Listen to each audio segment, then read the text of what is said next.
welcome. We're going to call the meeting to order now, and we're going to start with some remarks and Oli from Kumu Kawai.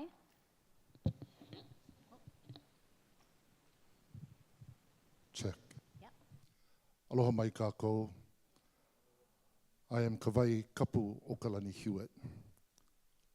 Let me introduce a bit more. Vai is water. Vai Kapu is sacred water. I was named for the sacred water, Kawai Kapu. Nakaho ola o kawaha o Kane. The water that came from the mouth of Kane that gave life to mankind. Today, I would like to reflect a little bit about the relationship of Vai to the Lahui of Hawaii. Before that, you are in the ahupua'a of Kane Ohe. Kane Ohe connected to Kane Ikawai Ola. The ahupua'a, the next ahupua'a, is the ahupua'a of He'eia. He'eia is important because in the ahupua'a of He'eia is where the first man was created with vai, with water. My mother, who could not be here this evening, great advocate for our community, 93 years old, who usually attends every meeting, Alice Puoleilani Kana'e Hewitt. My grandmother, Eva Vahiniali'i Rowan, of the Komomua family of He'eia, and my grandfather, Frank Na'ea, Kaiali'i Kana'e. Ayakava Mamua Pono. Our past is in front of us. Therefore, I introduce the names of my own grandparents who stand in front of me. And that's really, really important. Sometimes we take the perspective contrary to Hawaiian belief. Ayakava Mamua Pono. Your ancestors stand in front of you. They guide you. They take you through a process.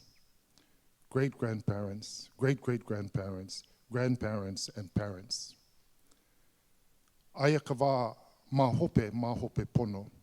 And the future is behind me. Why? My children follow me. My grandchildren follow me. And my 6 great-grandchildren follow me. As I follow my parents into the past, they brought me here, my grandparents and my great-grandparents. Ayakava mamua pono.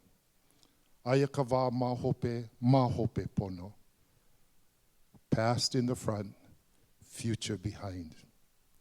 Now the connection to water and the creation of man. You see, in the ahupua'a of He'eia, the gods gathered, Ku Kane Lono and Kanaloa. At Pu'u Hawaii Loa, the part of Mokapu that is in the ahupua'a of He'eia, on a hill called Mololani, the Puku'iakua, the 4 major gods gathered. They took the onekea of Kahakaha'ea, the white sand of Kahakaha'ea.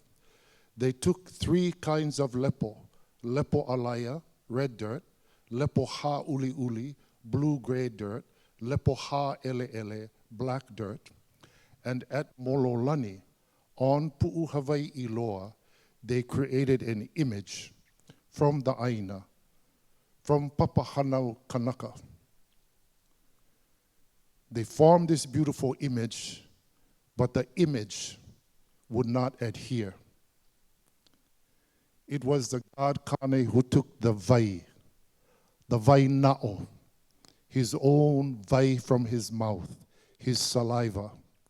And with his vai na'o, he secured the entire image. The sand and the began to adhere. He created the first man with vai. The God's gift to the creation of man was vai.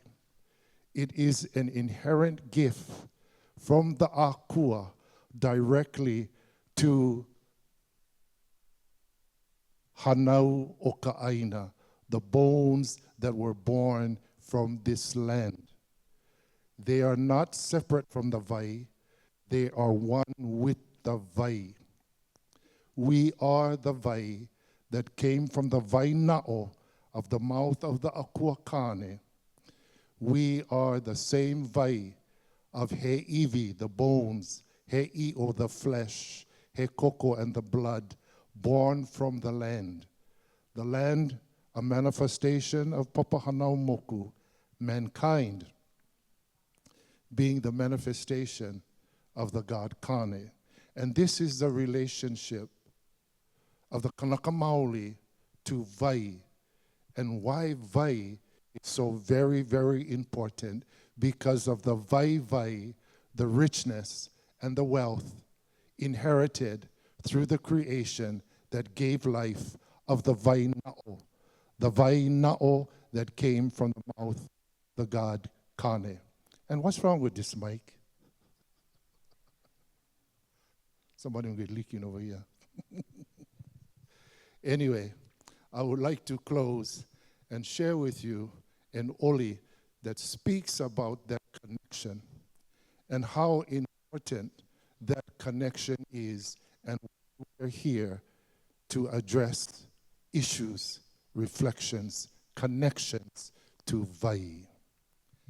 He vai vai nui ka pono o nā kupuna e, ka vai hanai no nā oha e, o la ke kalo i ka vai e pu ali ali i ka vai ole o la kaha o la ka vai o la ka I e o la no e nā palili e ho mai ka vai. Let's drink of the waters of creation. E o la ka ko e, and let us all have life. Mahalo.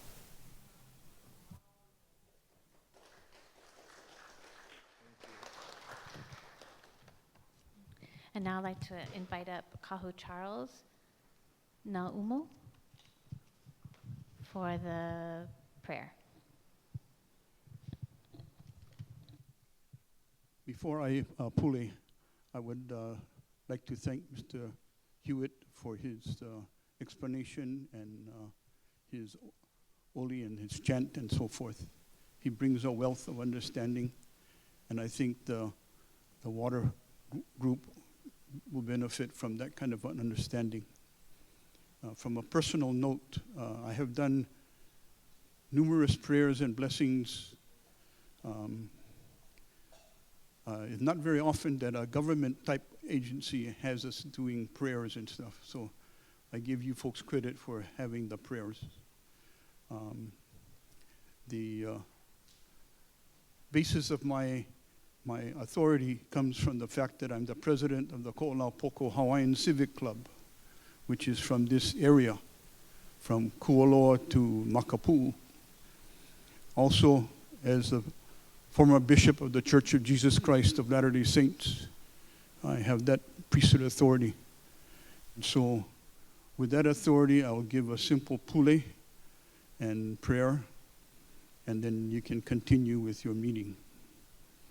E puli kako, let us pray. E koma kua I loko o kulani. Our Father in heaven, ke mahalo akuni mako Yahweh no ko po mai kai. We are grateful for thy blessings. Mahalo Yahweh no ke ia halavai. We thank thee for this meeting. Mahalo no na poe e ho makaukau I ke ia halavai. We thank thee for the people that have prepared this meeting. Ikia halavai, hawe ko uhane I mako ke olu. At this meeting, we pray for thy spirit to attend us, please. Pule mako Yahweh e pomakai na poe maka vikio, maka kiwi. We pray for thy blessing to be with the people that are on video, and are on television and so forth. I kia manawa e hopo mai kai ka mea ai mama, hiki ke ho kai ka ko kino. We also pray a blessing upon the refreshments that they might be nurturing and strengthening to us. I kia halavai, kokua e malama ya mako. We pray for thy blessing and thy help during this meeting. Keia mako pule makai noa o Yesu Christo. These blessings we pray for in the name of Jesus Christ. Amen.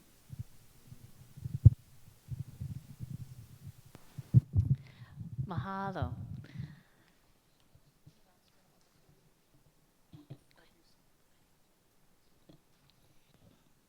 Okay, sorry so much. Just some housekeeping. There is but I want to mahalo for the opening pule. That was very special. We are on the most on the windward side of the island, and this island is known for its lushness and the rain that falls here.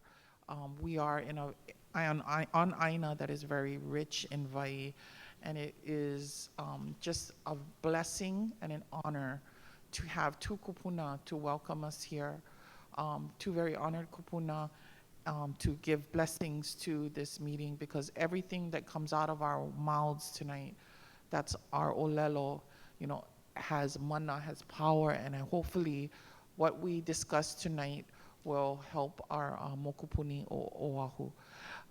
But I wanted to point out that we do have mea'ai, we do have food. Please help yourself. Wana mahalo Kalahui Hawaii and Mutual Aid for always providing food. And then there's vai from the vai air machine, and that's free. Mahalo.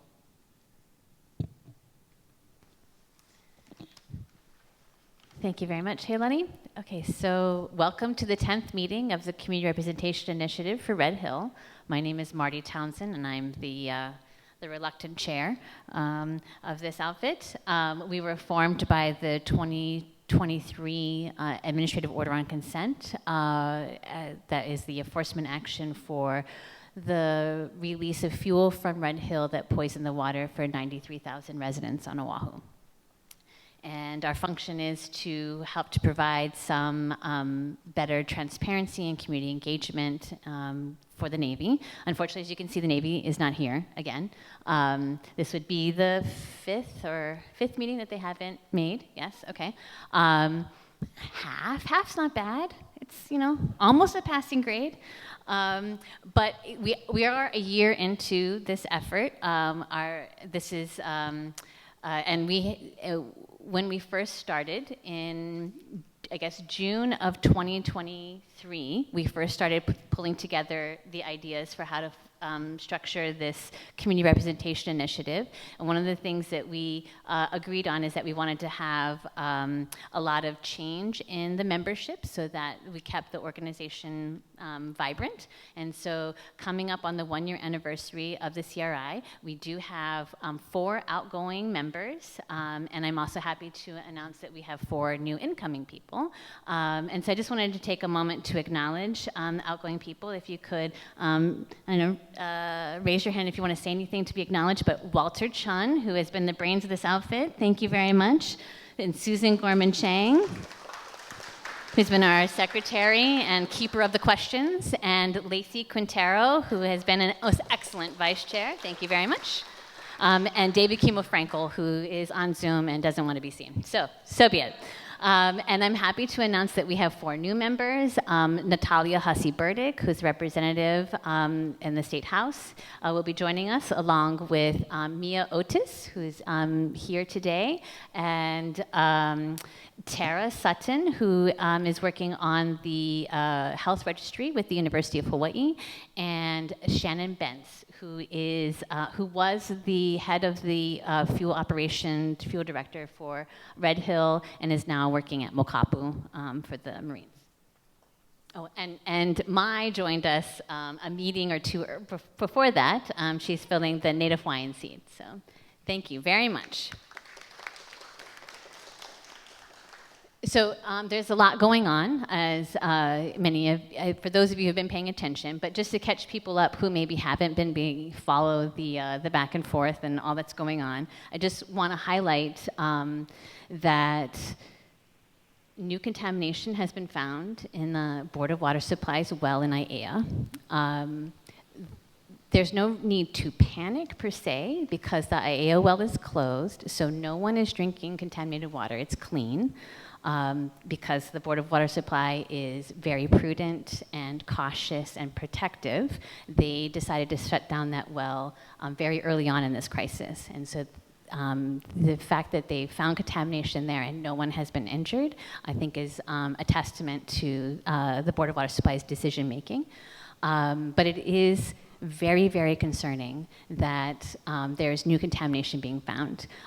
We do not have enough information to be able to track this plume. It just showed up on a blimp and is now gone. But the Board of Water Supply is testing on a weekly basis to keep track of the contamination as best they can. And they are also asking the Navy to follow suit to do weekly testing, following the same protocols that the Board of Water Supply follows, and using a third-party vendor. And it is while we wait to figure out what what all the information is that we can collect, we need to start making prudent decisions now. For me personally, it seems obvious that the source of this contamination is the Red Hill fuel leak. But like I said, we don't have enough information, and so there will be great effort made to figure out what the source is. In the meantime, we tried to make as protective decisions as we can with the information that we have. And so it's within the realm of possibility that we might have additional wells closed down in order to protect the public's health. And I think this is a call to awareness for all residents about the importance of conserving water because our water resources are at serious jeopardy. In addition, we have also discovered that there's lead in the Navy's water supply, and it is very concerning the process that they follow for addressing this. And we have an expert who's joining us today who will go through the extended drinking water monitoring plan and helps us to understand some of those concerns about how it is being handled. And then we also have residents here from the Waikane Valley area who can talk a little bit about the Windward Side's history and experience with military contamination, which I think will be very educational for all of us. And then we will have public testimony at 7 o'clock per usual. And if there is time after public testimony, we'll return to agenda items that we may not be able to get to in time. All right, so additional housekeeping items. There are restrooms. You can go out this back door here and to the building behind us, and you can find them on the left and the right there. Also, there is water from air available here next to the back door there. Waiea brought a contraption, a machinery. You plug it in and you push the button and out pops clean water. And they will be providing a presentation later in this meeting to help describe that technology, along with another company called SourceCo who provides similar technology. And if I haven't missed anything, then I'd like to go ahead. All right, let's go ahead and meet our expert, Elin. She can introduce herself, but she is helping us with understanding the extended drinking water monitoring plan. And you can see the full plan there and the EPA's fact sheet at the links on the agenda. And then in addition, next to Elin's name, you can see the report that she offered to us. And these documents are also available on the CRI's website. Are we good? Take it away, Elin.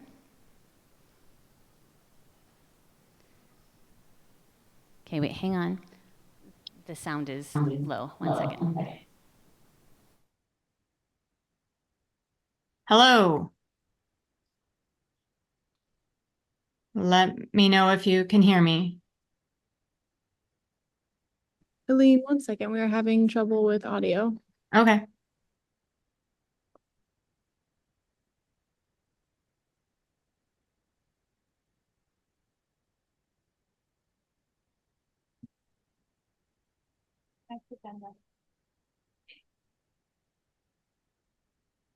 Okay, while we figure out those agenda, those problems, we will move on to the next agenda item, which is the Board of Water Supply.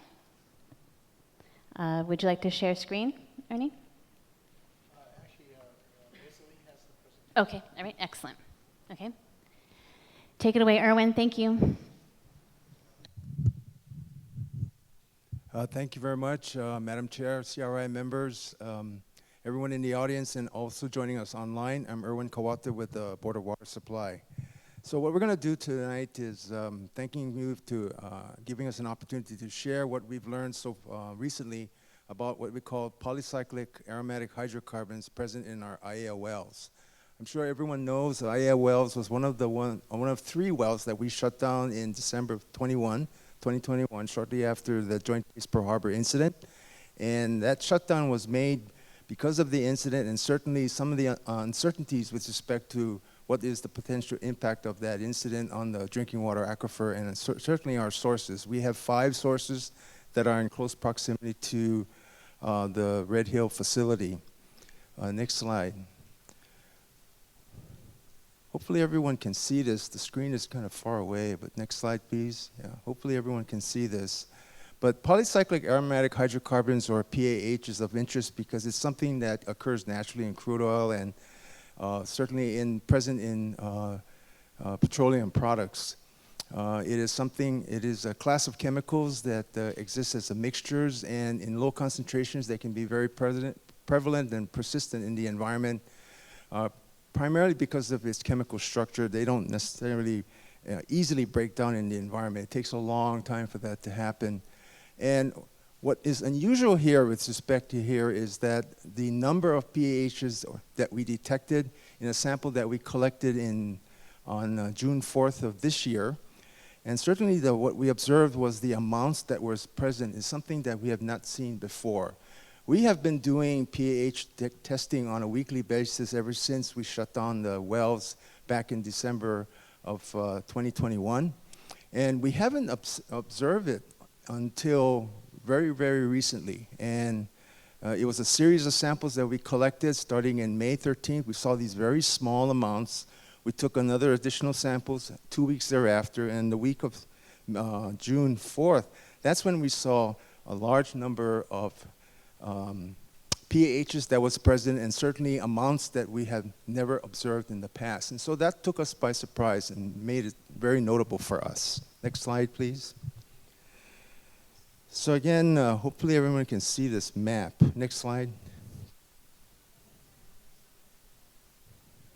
Thank you.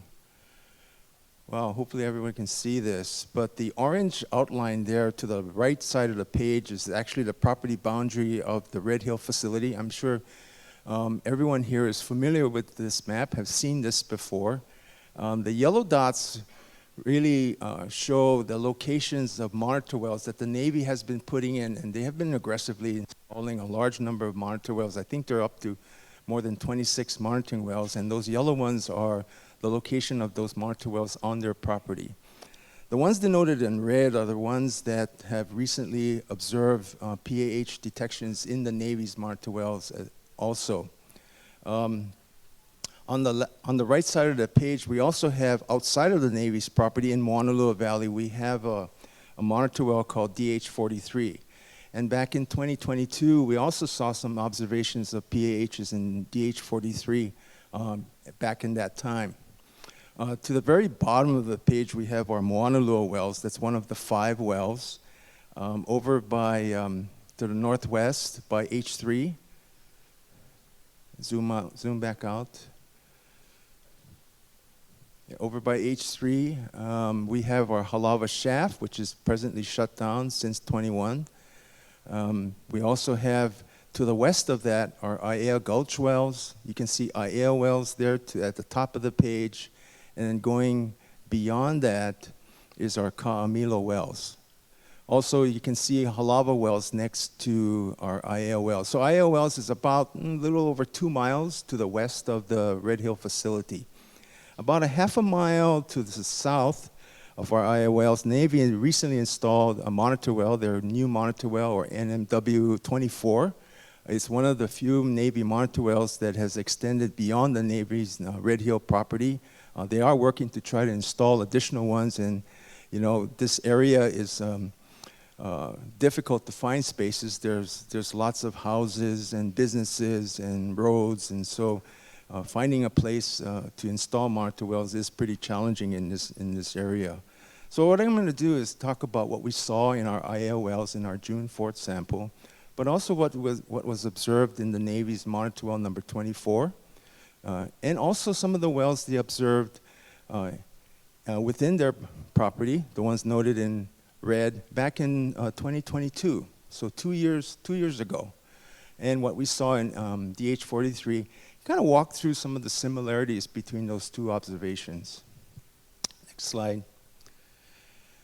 This one I think is going to be pretty challenging. There is a lot of information here, so maybe we can start on the left side of the page, the first column. So I don't know if you can zoom in to the left side of the page, the first column, the first 3 columns.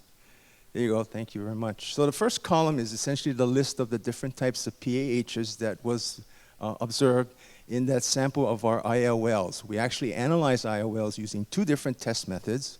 One was the standard drinking water method, the other one was the hazardous waste method, and we adapted it to drinking water. We tested it, we did what is called a method detection limit study on it to make sure it can reliably get good results. And we took a sample there, we ran them against both of those methods. And if you go down those 2 columns, you kind of compare them, we see some detections that are similar in terms of not only the quantity, but also the type of PAH that was detected. And some of those numbers are in relation to what we have observed in the past, which was non-detect. Some of those numbers are pretty sizable compared to even the ones highlighted in yellow. You'd have to scan back out or zoom back out of the page. The ones highlighted in yellow are values that exceed the Department of Health's drinking water action limits that they have, and that action limit is shown on the very right side of the last column of the chart. Okay.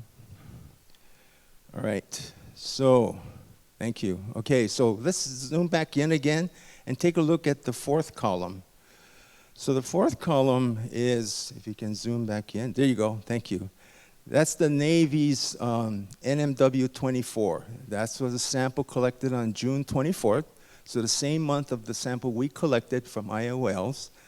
And you can see on that one that they also had some detections that were similar in terms of the type of PAHs and, of course, the amounts that was observed in that particular monitor well compared to what we saw in IOLs. And certainly that was very interesting to us because it's something that it's a monitor well kind of close proximity to IAL.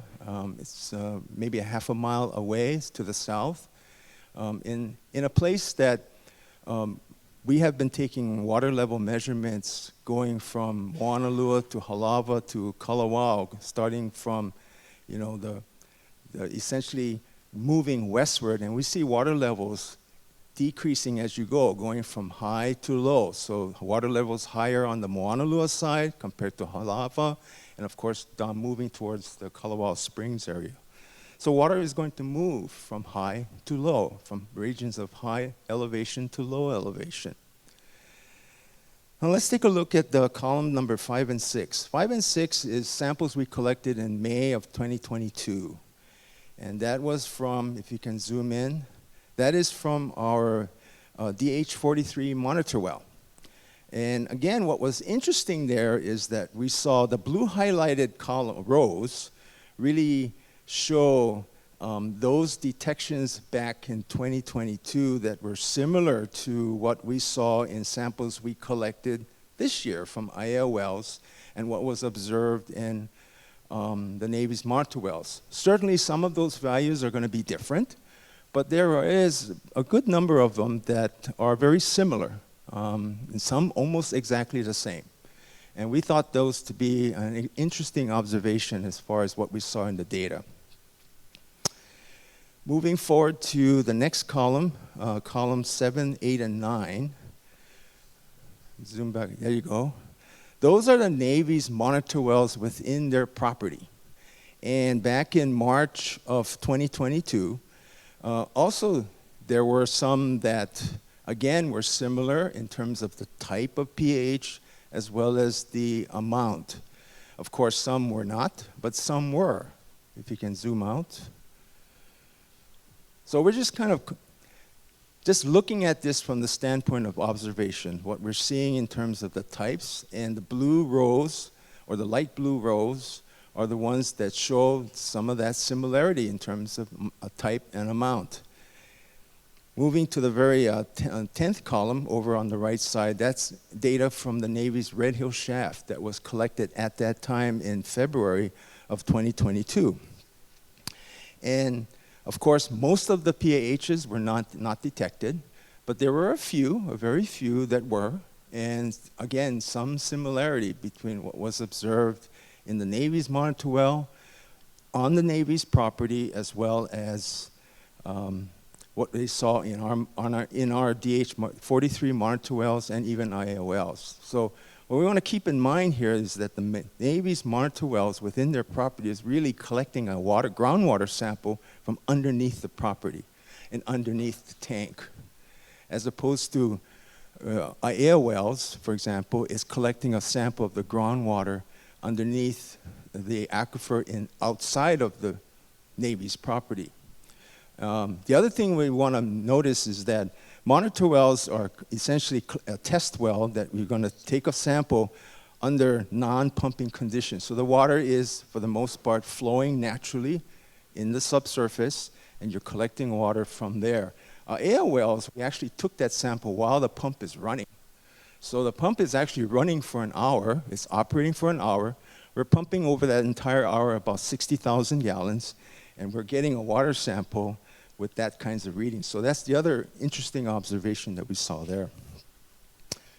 So I think from our standpoint, just from looking at this data and just kind of comparing what was observed even 2 years ago, we see some similarities between the kinds of PAHs that was observed in June of this year compared to that basically 3-month period between February and May of 2022, when different samples were collected from monitor wells in the Navy's property as well as our own DH-43, which is just outside of the property in Moanalua Valley.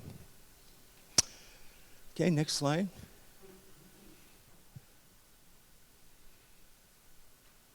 The other thing that was interesting is that the Navy did a draft. This is a draft groundwater model, and it has yet to receive approval. I think it's under review by EPA and Department of Health, and it's not yet had their approval.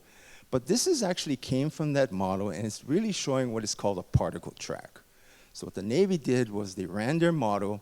Each one of those lines there represents different environmental conditions, different pumping conditions, groundwater recharge conditions, and it's supposed to kind of show or simulate or predict, what is a better word, predict where a contaminant starting from the tank could ultimately go. And so it can, if you see the tanks on the right side of the page, it can show, it's showing that these particles could travel to the northwest toward our Halava shaft. It can also travel to the west. And it also shows that it can go to our Halava wells, our IA wells, even the Navy's IA Halava shaft, which is over on the west side of the page. Some of those particles also kind of pass by our Ka'amilo well at the top of the page on the left side of the drawing. So while this is still something that's pending and it's still in a draft form, it was really interesting to see how some of these particles, or this particular particle track, kind of was consistent with our understanding of groundwater movement going from the right side of the page to the left side of the page, essentially towards the west. Okay, next slide. That map also, that particle track, also we use that information there to kind of guide us as to where we would put monitor wells, because it's really important information. And while, again, it's still pending, it's good information. So what we did is we reported our results to EPA and Department of Health. We sent them a letter and provided all our results. We did receive a reply from EPA and Department of Health, essentially requesting more information from us, certainly asking us about other potential sources or places where these pHs can come from. And certainly that is, the data does, to a certain extent, generate more questions than it can potentially answer, because pHs not only can be found in crude oil, but it also comes from burning organic materials such as wood, paper, trash. You can also generate pHs like that. And so it's also present in things like asphalt. So the question was, could other sources have contributed? And that's something that we're certainly asking ourselves, as well as the regulatory agencies asking us. So those are fair questions. Next slide. But as far as the data itself, it kind of tells us something, and it really kind of speaks to our concerns from the very beginning, when back in 2014, when we got notified of the release of tank number 5, that what happens to these particular, the petroleum that really was released into the environment, what happens to the constituents, is something that we still need to know, and we need to, now I think we need to really kind of step up our efforts to try to find out that, or get some answers and do that study to really get that information. But it also validates the reasons why we shut down that well, those 3 wells. Because as far as the IAL one, if it was actually operating, those concentrations would have been served to our drinking water system. And the fact that we had it shut down was a good thing. These tests actually are complex tests. They take 6 to 8 weeks to complete. So a sample that we collected in June 4th, we didn't get the results till 2 months later. And so by that time, if it was actually operating, and that water would have been delivered to the water system and would have been used by the time we got the test results. So the fact that it was shut down, I think, is good for us. Next slide. So again, understanding, what happens to contaminants in the environment, how fast it's going, where is it going, how does it change, how does those contaminants change in the environment, are all fair questions and things I think we need to know, that we take that information in combination with the data that we collect, gives us a better understanding of what the long-term impacts to the aquifer could be. Next slide. And certainly it validates, the Red Hill Vi Alliance's call for remediation of the aquifer and continued monitoring. That Vi Alliance, as everyone knows, is made up of state and county leaders who came together to look at this particular issue and express their concerns about the direction that needs to go to better understand and characterize the groundwater aquifer and the contaminants in it, and understand what could happen to them in the longer term. Next slide. And with that, I'm happy to take any questions.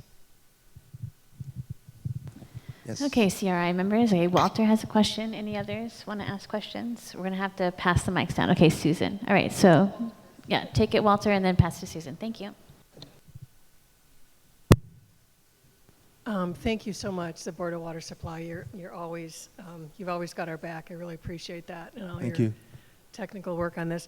So I heard you say, that map, which is still a draft, is to predict, where the contaminants that are starting in the tank would go. Mm-hmm. Was that asked of the Navy back in 2014 as well? Well, it's part of the groundwater modeling work, and then after the 2014, there was that administrative order and consent, and part of that process includes several different kinds of studies that the Navy had to do. Mm-hmm. A numerical groundwater model is one of them. A particle track is something that gets generated from the model. Yes. Okay, and it's still in draft mode. Well, the Navy has gone through, I think they have received some comments, and the Navy is in the process of updating that, and so we expect to see some updated model reports coming around September of this year. So we're really looking forward to that. Okay, and that's that because the EPA has to approve it? Well, it certainly should have regulatory agencies' approval. I'm not going to speak for EPA on what that process is, but it goes through for their review. Okay. Yes. I guess my comment is I would like to see the EPA pushing harder on that because this is really, really important. Did you want to comment? So I believe that it was before my time, but the model was disapproved in 2023. So there are problems with 2015. I think as recently as 2023 as well, right? But regardless, the Navy is submitting a new model in September that we hope they've taken our feedback and incorporated it, and it is something that we can accept. Right now, it's not in a place where we can use it to make decisions on. We haven't. It hasn't met our criteria.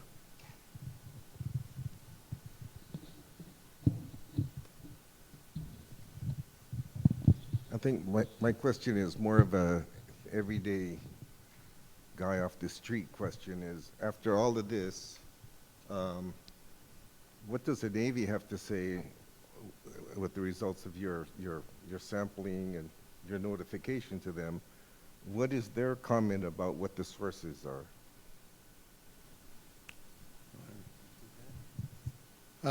From what we saw in a recent release, they disagree with our theory about where this thing came from or could have come from.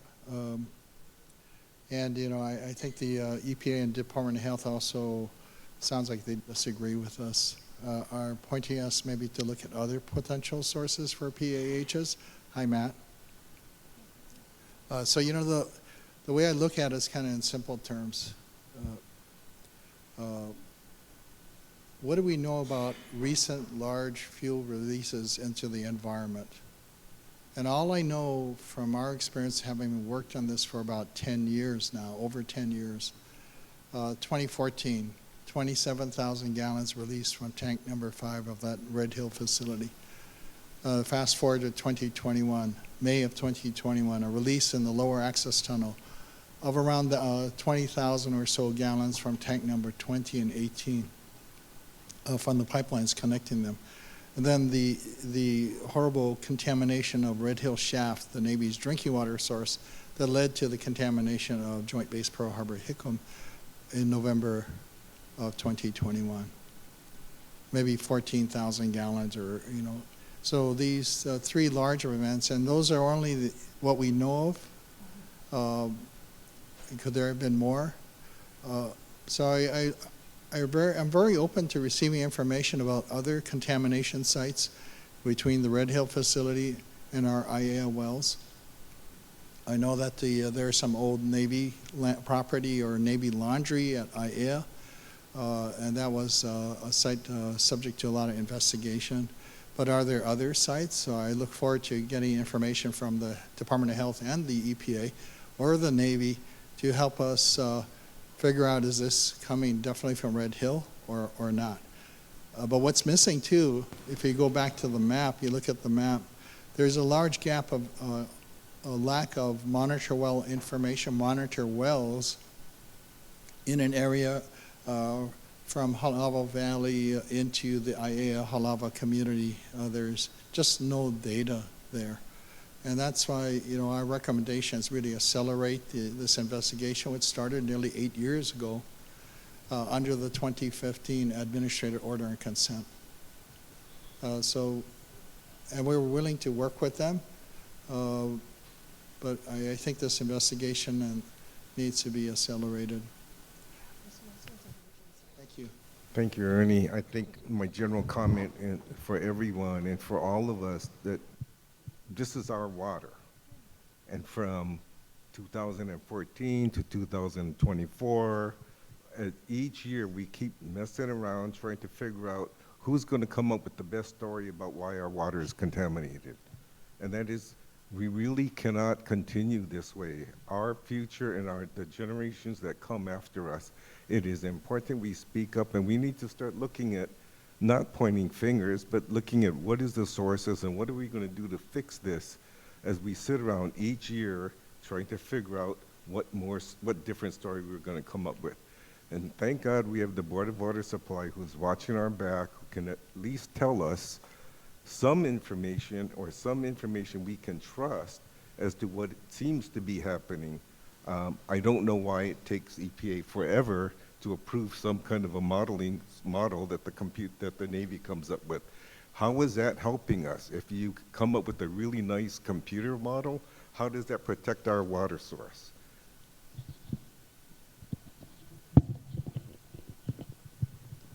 Yeah, I think you're right, Walter. A model isn't going to protect your water source. And so, you know, where we're focusing on is how do we get to remediation? How do we get to a remedy? And so right now, we're working with the Navy. They're focusing on a site assessment. So the intent of the site assessment is to identify all of the historic releases. We're not talking about 2021. We're not talking about 2014. We're talking about everything. So they're collecting samples every 25 feet along the pipeline. They're taking samples. They're almost 1,000 samples. And so we're going to identify, or the Navy's going to identify, all of the historic releases. And so once we know where those are, we have a good inventory, then we're going to look at site investigation.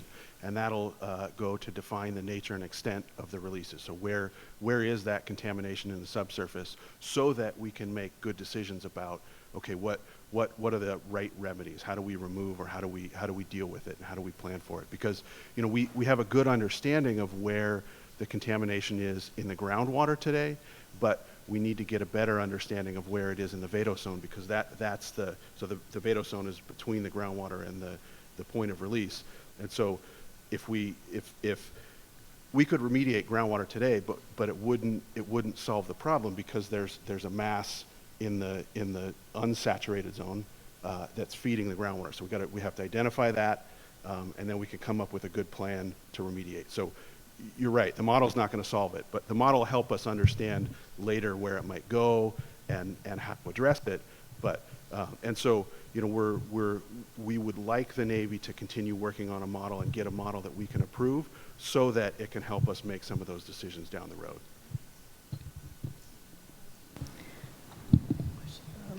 Again, I'm frustrated by this lack of urgency. It was 10 years since the 2014 spill. And is there any power that the EPA has to fine or to, you know, hold the Navy accountable to get them to have a more sense of urgency, and to, you know, turn these drafts over to you? And I mean, I just feel like we've been here for a year now, the CRI, and it's just we meet, and now the Navy won't even show up. Isn't there anything you can do under the AOC, perhaps to fine them for not even showing up to our meetings?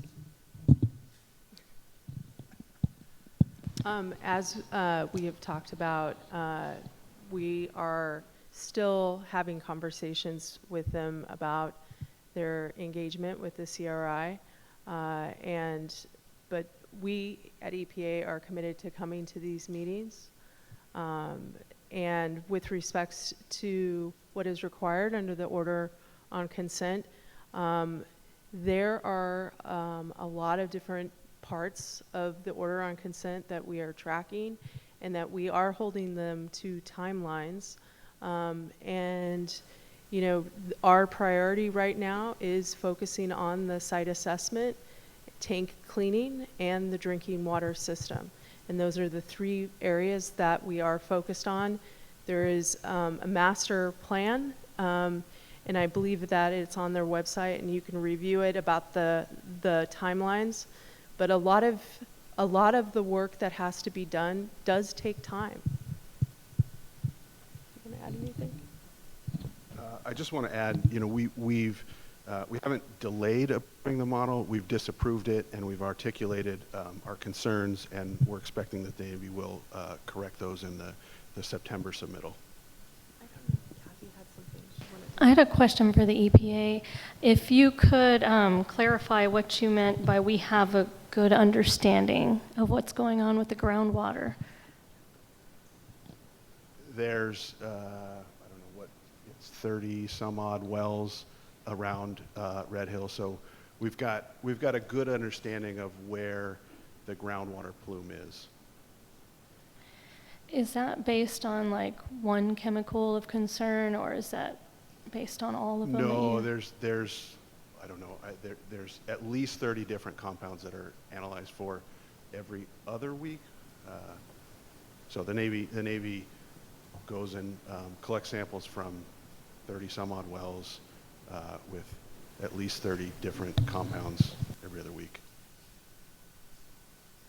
Matt, can you talk straight into the mic like you're going to eat it? That way your voice comes across on Zoom. You know, and I would like to call on Department of Health because they have, they have a perspective as well about all of this work. Aloha, Kathy Ho, Department of Health, Deputy Director. So with regards to the model, the Department of Health disapproved that model. The Department of the Navy Research Arm has hired the University of Hawaii to do the groundwater model. The Department of Health is the Department of Health and EPA, I believe, is working with the University of Hawaii. I believe the researcher is Don Thomas. As to the groundwater, there are approximately 40 wells that the Navy is currently testing. And they're testing for TPH, VOCs, PAHs, fuel additives, and natural attenuation parameters. And they're testing twice a week now. What we hope is that what we're going to do is we're going to request that both the Navy and Board of Water Supply that are taking, we found out that you guys are doing sampling. If you could just put them all online and we can all see the results, that would be great.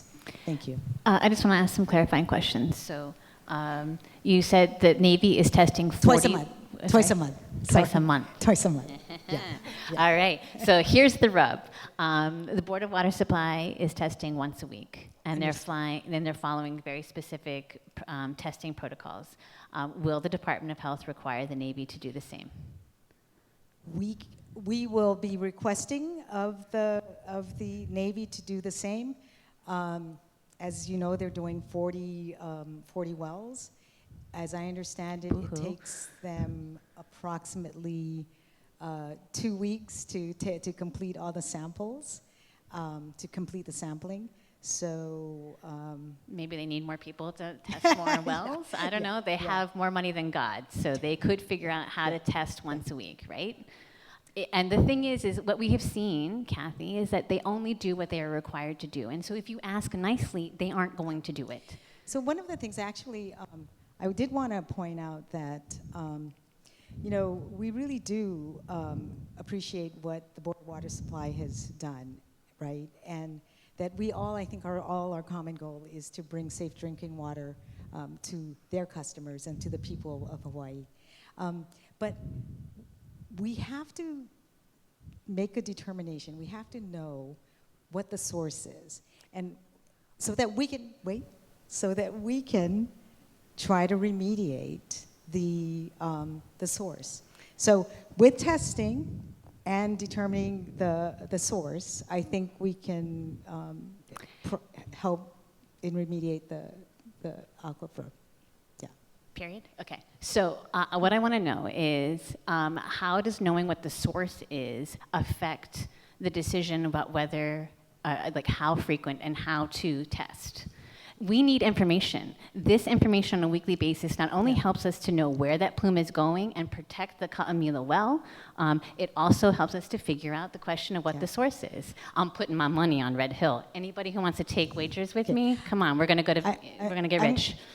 I'd like to, our expert is not here, but I think EPA has a comment on that. Well, and maybe we can call on Henning to talk a little bit about how pHs move in the subsurface. Is Henning a participant or whatever? One moment, please. I've been having a hard time with the audio, I have to say, so. Sorry, one more time.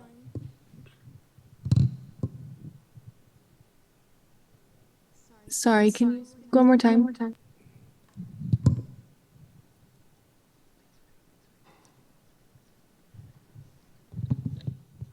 Try again, Henning. Oh, okay. Can you hear me now? Can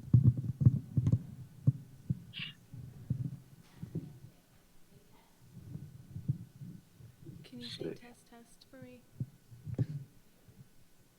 Can you say test for me? Just keep on testing the audio, please. 1, 2, 3, 4, 5, 6, 7, 8, 9, 10, 11, 12, 13, 14, 15. Okay, I guess while we're waiting, can I ask 17, Kathy 18, and EPA, maybe 19, you guys can explain to 20, me. Oh, I'm sorry. 21, 22, 23, 24, 25, 26, 27. I'm just testing. 28. Okay, thank you for counting. Can you please say words now? Heading, try again. Yes.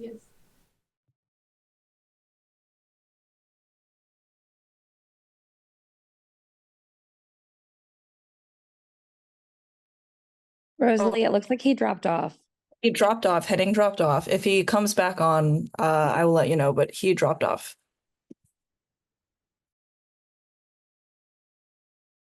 Works on the Zoom. Hooray. Okay, so here's my point. And between Board of Water Supply, Department of Health, and EPA, you guys can all decide how and who jumps in. But as the chair of the CRI, I'm asking that you demand, you require the Navy to do weekly testing. It is not too much to ask.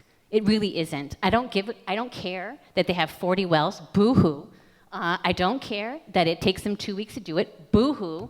Hire more people. You want to take about how the military does all this for jobs in Hawaii? Come on, hire some local people and test our water every week. It is not too much to ask, and I am very disappointed and frustrated in all of my friends at the Department of Health and EPA for not requiring this. And the fact that it may be some other source, not Red Hill, doesn't change the fact that the first choice you make is to get more data. If we had required the Navy to install all the monitoring wells that they had promised they would install after the 2014 leak, we would have that kind of information. But look, we don't, because why? We didn't force them to do it. We have to stop making this mistake. This is exactly what Walter said. So please, I'm begging and pleading, and we're going to have petitions, and you guys are going to get hammered with emails, and it's going to be oh so sad, yelling at buildings outside your office. We want weekly testing. Please make it happen. Thank you. Marty, if I could add, yesterday I signed a letter addressed to Rear Admiral Stephen Barnett, Navy Region Hawaii Commander, Martha Guzman, Region 9 Administrator, and Dr. Fink, Director of Department of Health. Basically asking for the Navy to start sampling, provide the sample for groundwater contaminants in their monitor wells, but also start to do it weekly, and then also start to test for PFAS contamination at all monitor well locations, which is not currently being required of the Navy. Thank you. So weekly sampling, the letter will be on our website. I'm going to go back tomorrow, make sure it's posted on our website. It was signed on August 21st. Okay. Thank you. Thank you very much. Yeah, go ahead. So, Helani? Oh, I have a question for Ernie. Ernie, I have family that lives in IEL, and they were concerned about the IEL contamination. So you were saying that there's another well that you guys are watching closely. Is it the Ka'amilo well?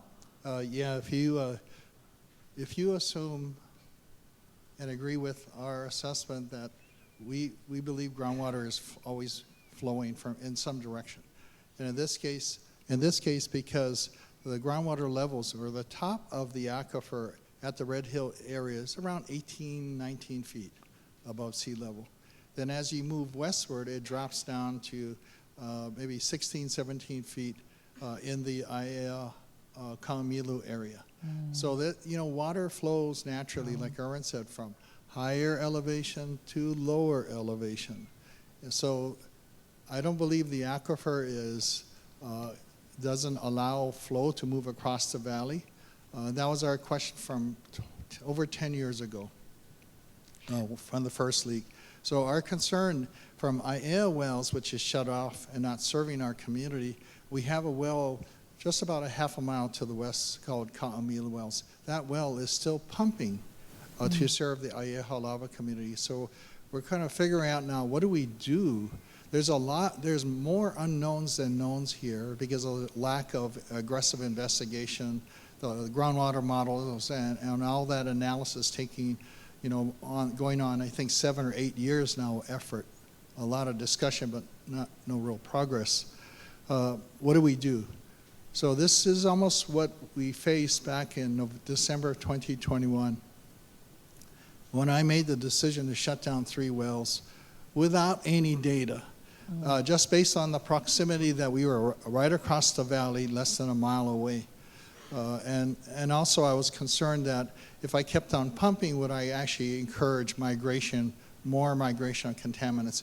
And I don't know the answer, if that's a yes or no. But on that basis, we just we erred on the side of caution, putting our community first. A question, you may not answer this because you're so humble. Pauline will probably answer this. But did you get backlash for closing down those wells even without the data? Over many years, yes. Pushback, a question that would be posed, why can't you turn on Halava shaft? And that came from multiple people, officials over the years. Why can't you just turn on the wells? Thank you. And then one last question. So for the Ka'amilo well, what is it, so you're still trying to figure out whether or not if you should close it or not. What would be what would be the reason you would at this point close it? If you did detect PAHs right now, or if you guys are testing, would that trigger the closing of that well? That's my last question. Given what's happened at Aiea wells, I was detected both in May and June, I would shut Ka'amila wells down. My challenge right now is having enough wells to meet the demands of the community that live in Aiea and Halava. We're just barely getting by, and we have a well under repair right now at Aiea Gulch. And we're working to get that well back in service. It's going through a process to test the water and submit the results to the Department of Health that they agreed that we can place it back in service. It's safe. So once that is in service, and I'll be faced with the decision maybe in the next few months whether or not to shut Ka'amila wells down without any data, again, basing the action on protecting the health of our community and erring on the side of caution. And I'll tell you, Aiea would then be down to only 2 wells to serve that community. And we're going to need the help of our customers that live in the Aiea Halava community to practice water conservation, because demand for water cannot exceed available supply. Okay, I'm going to give Chair? Kathleen the last word on this because we need to move to Thank you. Elin. And I may have misunderstood, Kathy, I apologize if I did, but all of our data, we've been posting all of our results on our website at boardofwatersupply.com. You go to our homepage, there's a Red Hill tab, press that, and you'll get a wealth of stuff. So, Kathy, if you need anything, just give me a holler, and we're more than happy to send all the reports. Mr. Kawada sends them to me very regularly, and we post them within a couple of days. So we actually publish the entire full report. So 178 pages, it's good bedtime reading. So I just wanted to clarify that. Thank you for bringing that up. Thank you. Thank you. Okay, so yes, Melody. Go ahead. Thank you, Chair. This is for Board of Water Supply. Just ask the question because Okay, we need to sorry. audiate. Okay, how many wells does the Board of Water Supply have, and how many proposed monitoring wells do you want to build? And then how deep are those wells? I mean, I think I'm hearing from Matt that they test at 25 feet. I know that the Red Hill tanks are 100 feet before the aquifer, so how deep are your monitoring wells? And then we also know that about 2 million gallons have been escaped or has been released in the last 80 years. Is this plume a representative of those 2 million gallons, or could it have been spread in other areas as well? And finally, how large is this plume that you think it is, given the wells that we do have? Well, Melody, you have a whole series of questions there that I probably can't answer, and I think to most of them I don't know. I wish I knew, and that's for the reason why aggressive investigation is really called upon here. Our wells go down a couple, 200, 300 feet. I think a monitor well we're drilling right now, monitor well H, is down over 200 feet deep, and we're still drilling. Wow. So our AL wells, I think, is about almost 300 feet deep. Thank you very much, Ernie. We Thank really you. appreciate it. Okay, I'm hoping we can move. Okay, yes, Walter, go ahead. All right, it is midnight for Elin. I just want to make sure everybody realizes that. Okay. I think, number one, I think the Board of Water Supply is like I said earlier, is the people who are acting prudently. They make their decisions based on what they feel is the most protective and the most preventive for the people of this state. So again, like as Ernie mentioned, without data, they're making decisions based on prudence and their experience and their knowledge and that kind of stuff. On the other hand, we're still waiting for the Navy to go take samples. We want them to identify sources. We're doing assessments, and it's taking decades that we have to figure out where the source is, or we're going to be doing assessments, and I don't know how much longer it's going to be taking. In the meantime, you jeopardize our water source, and that is our concern. So I think, as a member of the CRI, I look at it as two things. The Board of Water Supply, we rely on them for information, we rely on them to make prudent decisions.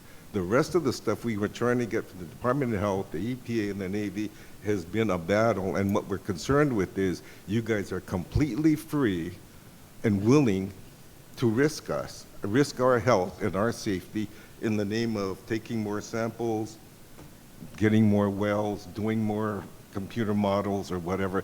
In the meantime, what is happening to our water and our health? Thank you, Walter. That was an excellent last word on that agenda item. Okay, we're going to go back up to the first agenda item, and hopefully Elin is still awake and willing to talk to us about her analysis on the extended drinking water monitoring plan.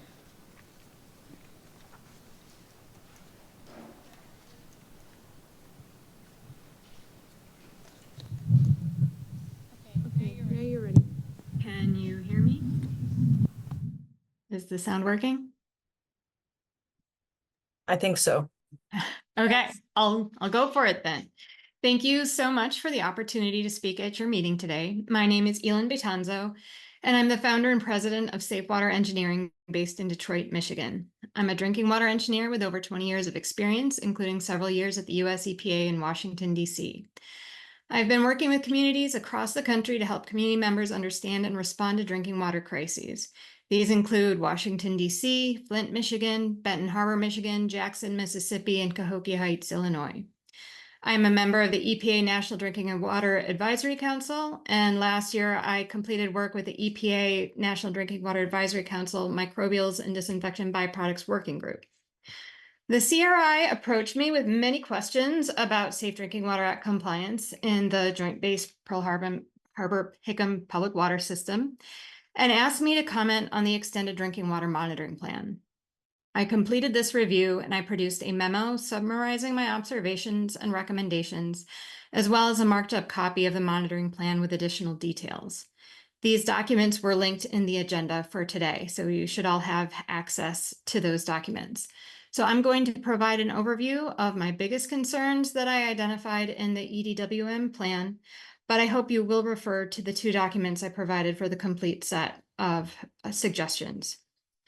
So first, I saw in the introduction that one of the stated purposes of the EDWM plan is to ensure that JBPHH drinking water is meeting state and federal standards. As a result, I focused extra attention on whether the sampling protocols described in the document are consistent with compliant sampling requirements for contaminants regulated under the Safe Drinking Water Act. The lead sampling procedures described in the EDWM are not consistent with the federal lead and copper rule, so several changes need to be made in the sampling protocol, or the purpose of the sampling program needs to be revised. There are also opportunities to ensure that chlorine sampling is consistent with federal requirements. So next, in most communities in the United States, lead is not found in source water. Lead is typically introduced into drinking water through lead service lines and lead in plumbing. In this community, as reported in the annual consumer confidence reports, lead has been detected often in the source water. This indicates that it is appropriate to quantify the extent of source water lead contamination, as well as the multiple potential sources of lead contamination in the distribution system and household plumbing. When there is lead in source water, every resident has a risk of exposure. On the public data website, there are more lead exceedances listed than for any other contaminant for the LTM monitoring program. Lead is a potent irreversible neurotoxin with no safe level of exposure. 15 parts per billion, the federal lead action level, is not a measure of public health protection. 15 parts per billion is an indicator of corrosion control effectiveness, and it has no relevance to public health protection. EPA has been very clear that everyone should be drinking water with lead as close to 0 parts per billion as possible. EPA has also been very clear that no one should be drinking water with 15 parts per billion of lead in it. Both the LTM and the EDWM sampling plans describe sampling protocols that minimize the detection of lead in water. But even with sampling protocols that minimize the detection of lead in water, there are still more lead exceedances than any other parameters sampled during the LTM sampling program, as summarized on the public website. There are 26 lead exceedances over 15 parts per billion. 15 is not safe. There were 953 lead detections. Again, EPA's maximum contaminant level goal for lead in drinking water is 0 parts per billion. There is no safe level of exposure. On the website, I can see that there is the sampling uses a very low detection level, and so there are many samples reported that do have a result less than 1 part per billion, but the website is so limited in its functionality, I'm not being able to sort and quantify the number of samples that are less than 1 to try to better characterize those 953 lead detections. So accessibility and analyzability of data is really important for us to be able to better understand the data already collected and what is currently happening. I have several recommendations to correct these issues and to better characterize the sources of lead in the JBPHH water to better protect public health in the community. So we know that EPA has not regulated lead out of jet fuel. Fuel spills are a potential source of lead contamination in groundwater. So further, source water sampling is important to better characterize the extent of lead contamination. That's why it's extremely important to add monthly or quarterly lead and lead scavenger sampling to all of the 3 raw water locations. And frankly, it's concerning that it's not already part of the sampling plan. I also found it confusing that lead was left off of the list of analytes when the JP5 fuel samples were analyzed as reported in the EDWM plan document. It is important to go back and analyze the JP5 fuel samples for lead and lead scavengers. Next, given the age of the water system and housing developments, lead service lines, lead solder, galvanized iron pipes, and brass fittings and fixtures are all potential additional sources of lead exposure in drinking water. Sampling in the distribution system must match the EPA lead and copper rule sampling protocol. So that would be first liter samples after a minimum of 6 hours of no water use in the home.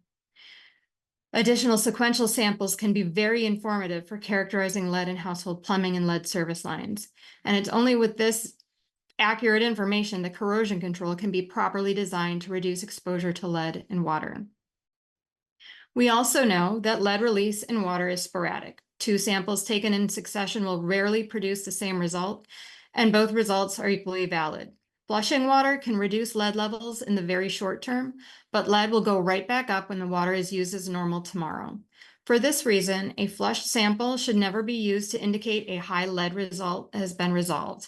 So if you're taking a course of action to resolve a high lead sample result, at a minimum, the confirmation sample must use the same sampling protocol as the original sample with a high result.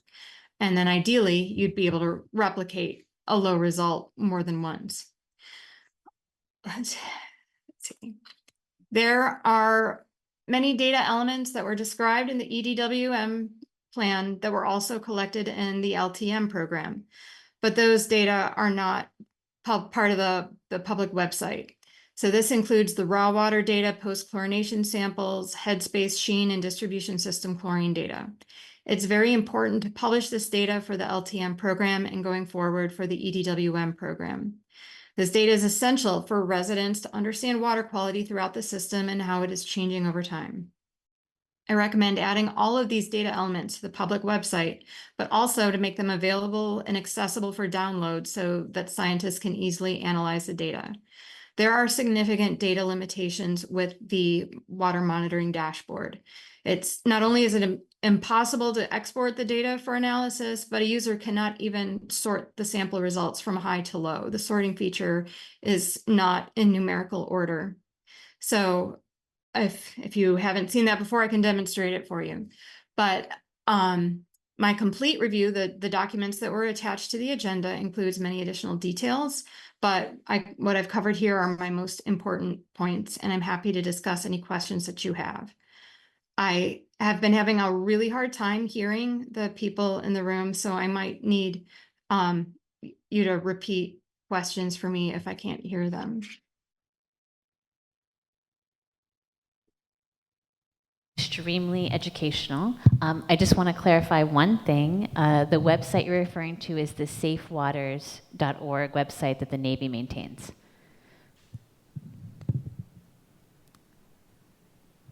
Pardon me?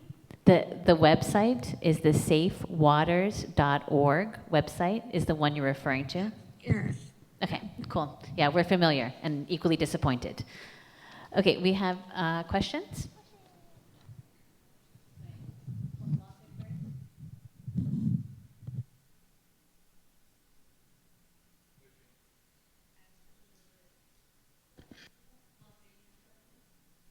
Sorry, I missed that one.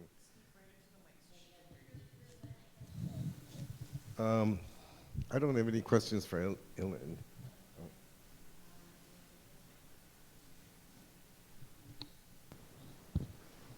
Okay, hopefully you can hear me online.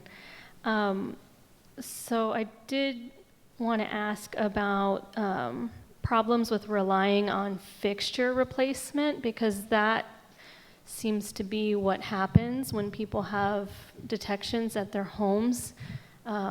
It seems that they flush first and then they just take off the aerator and put on a new one and then sample it after they've flushed and say it's fine. Would that be an acceptable way to treat lead in the drinking water? So, A compliance sample under the lead and copper rule is the first liter of water out of the tap after a minimum of 6 hours of water, no water use in the home. My apologies, it's after midnight, so I'm gonna stumble over my words a little bit right now. So the reason for that sampling protocol is to measure potential high levels of lead in the water. When water sits stagnant in materials that contain lead, more lead can dissolve into that water. So we often have periods of 6 hours of no water use in our homes. When we're sleeping, when we're out at work, all of these things, water can often sit stagnant. So this is looking to measure what is your risk when you take that glass of water out of the tap. So if you're taking a proper sample that way, you'll get that data, but that's not the way the samples are taken. Further, when they do find a high lead result, then they're flushing it and then taking the flush sample. So we're still not representing that water that we are asked to sample under the federal lead and copper rule. And so going back to all of this, the beginning part, the whole point is to see, are we in compliance with the Safe Drinking Water Act? We have to take samples that are in compliance with the Safe Drinking Water Act to reach that conclusion. So in the first place, we're not taking that sample in the first place. And then further, the remediation is not looking at that high risk water that would be more likely to have higher lead in the water, which is what we want to control for to protect public health. So that's why you would not want to use a flushed sample only to determine that lead has been cleared from that site. Thank you very much, and you're doing great. We have one question from Mai, and then we have Mandy online, and then we might have a question from Walter. Okay. Aloha. Hey, I'm Mai. I represent Native Hawaiian community, and I'm also an impacted resident. So I'm meaning like residents have learned from the Navy at their various open houses that the reason we pop positive, I'm gonna try so hard to keep my sarcasm down, so kalamai guys. It's all right. The reason, safe space, right, safe space. The reason why we keep popping positive, my home included, for lead, is because, reading my notes, oh guys, don't worry about the lead in your homes, in your water. Your pipes are copper piping that are connected with lead soldering, so you're gonna get a little bit of lead in your water. That's what the Navy and that's what the extended drinking monitoring well people said to me on various occasions. What you just said goes against everything I've learned, because you said lead is detected by source water. So help me to understand that a little better so I can make a proper argument the next time I see Mr. Steve, Admiral Steve, who said that my drinking water is safe. Help me to explain that a little better to him. Thank you. Yeah, so what you just described, like lead solder connecting copper pipes, is a very common source of lead in water. So I think kind of based on my last response and your description there, we're kind of clear how there's absolutely lead in household plumbing, and it is a water system's responsibility to use proper corrosion control to minimize the release of lead in household plumbing into your drinking water. In this water system, they have also taken source water samples. So at the entry point to the distribution system, that data is published in the annual water quality reports, and many of those report having lead in the source water. And it even lists in your reports that fuel can be a source of lead in drinking water, which we don't do in my neighborhood, but we're in Detroit, so that's different environment. So it's definitely been reported in those consumer confidence reports. The consumer confidence reports are very limited in what information they share. It doesn't tell me how many samples that represents and over what period of time. I that information is not shared. So that's why, I would love to see, additional data. The drinking water monitoring dashboard site doesn't have entry point to the distribution system data, and lead has not been listed in those source water lists previously. So the data that we have are in the distribution system.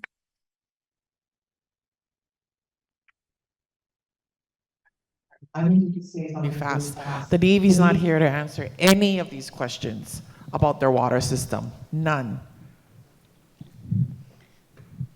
Okay. Mandy?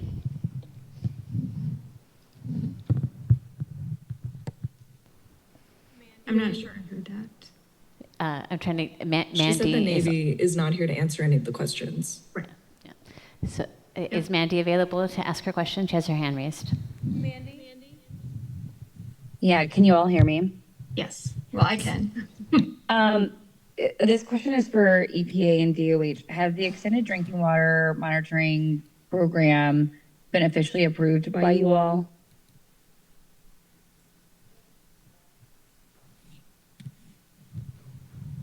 No. The answer was no. Okay. And I know that this is not the first time that you're hearing Elin's feedback, because we sent it to you guys over 2 weeks ago. And so I wanted to know, are you digesting the information that we shared with you from her brief? Have you reviewed it? Do you plan on implementing it? Have you contacted Elin? What is your plan to do with the information that we provided you? We have reviewed it, and I'm going to hand it over to Claudia, who is our lead for drinking water. Yeah, we have reviewed the report, and we are currently considering some of the recommendations. We also recommend that this document be sent over directly to the Navy themselves. We have made other recommendations, and as we said before, we have not approved the EDWM. There are other changes that we have requested that are not reflected in the public available EDWM. So this is an ongoing conversation that we're having, and we do encourage that you share your comments directly with the Navy as well. So they're moving forward with a plan that has not been approved by the regulators. Is that the way I understand it? Can you repeat that, Mandy? Sure. So they being the Navy are utilizing this extended drinking water monitoring system process that has not been approved yet by the regulators, correct? Yes. Is that legal? I sent a letter that I said that we needed to resolve this issue, and if not, we're in dispute. And how long does it take to have like we keep kicking these type of cans down the road? Like, is there a suspense that you guys have put on the Navy as the regulators? Do they just keep blowing those suspenses off, or are you guys giving them a hard suspense? Because So there are several things.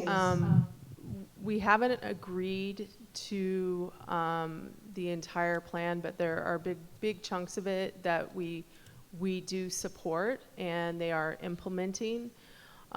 In addition, we are taking split samples and doing our own analysis.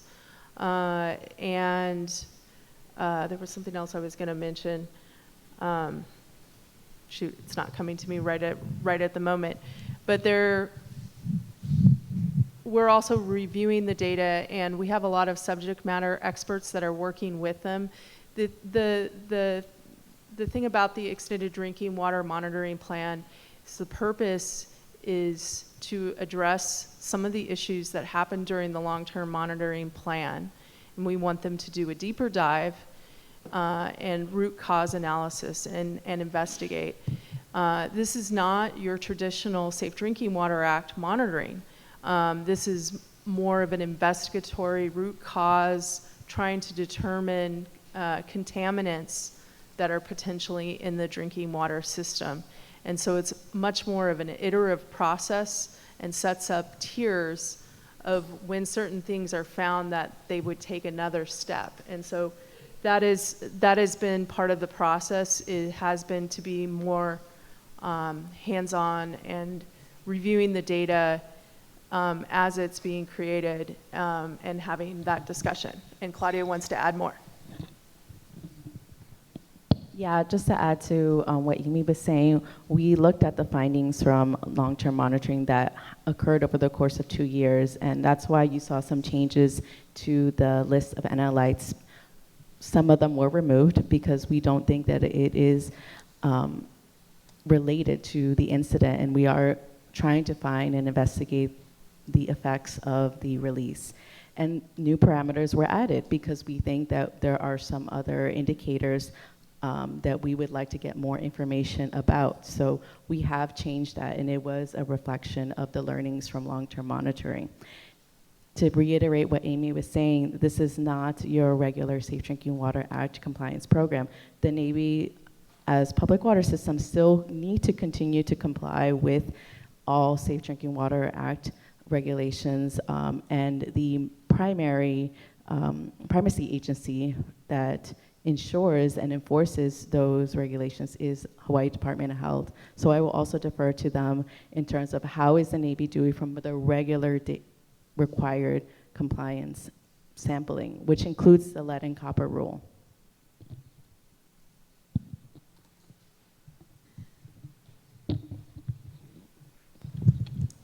Good morning. Good morning. Yes. Good afternoon. Good evening. Joanna Cito with the Environmental Management Division. The Safe Drinking Water Branch reported to me that Public Water System 360, which is the Navy system, is required to collect 30 lead and copper samples annually since 2022. They have been compliant for 2022 and 2023 and are scheduled to collect their 2024 samples next month.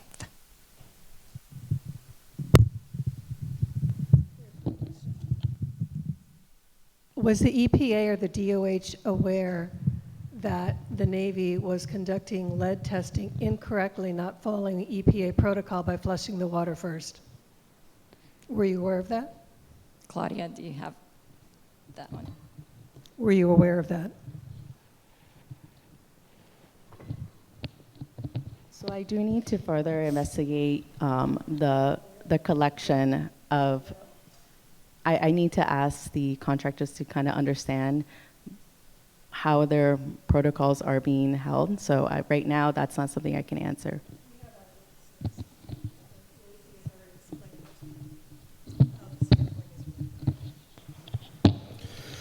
All right, we don't have a choice.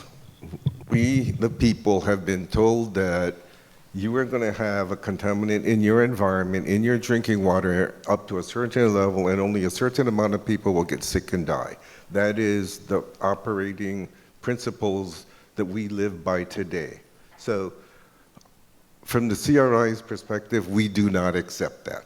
We do not accept that we can have lead or copper in our water, whether it's TPH, whether it's lubricating oil, diesel oil, anything that can cause harm. It is not safe. The very meaning of that word safe is that it causes no harm. So the issue today, one of the issues now today is lead. And I'm going to repeat what she said. Lead is a potent, irreversible neurotoxin with no safe level of exposure. So if I say 15 micrograms per liter is acceptable, it's acceptable to whom? Certainly not my children or my grandchildren, and not certainly to you guys. Lead exposure in the drinking water, in the Navy's public water system, supposedly, has been treated with such casual and kind of a lackadaisical kind of an effort. We have this idea that we can flush the water, we get a hot sample, a sample with high levels of lead. We'll just flush the line until we get a clean sample, and then guess what? It's okay.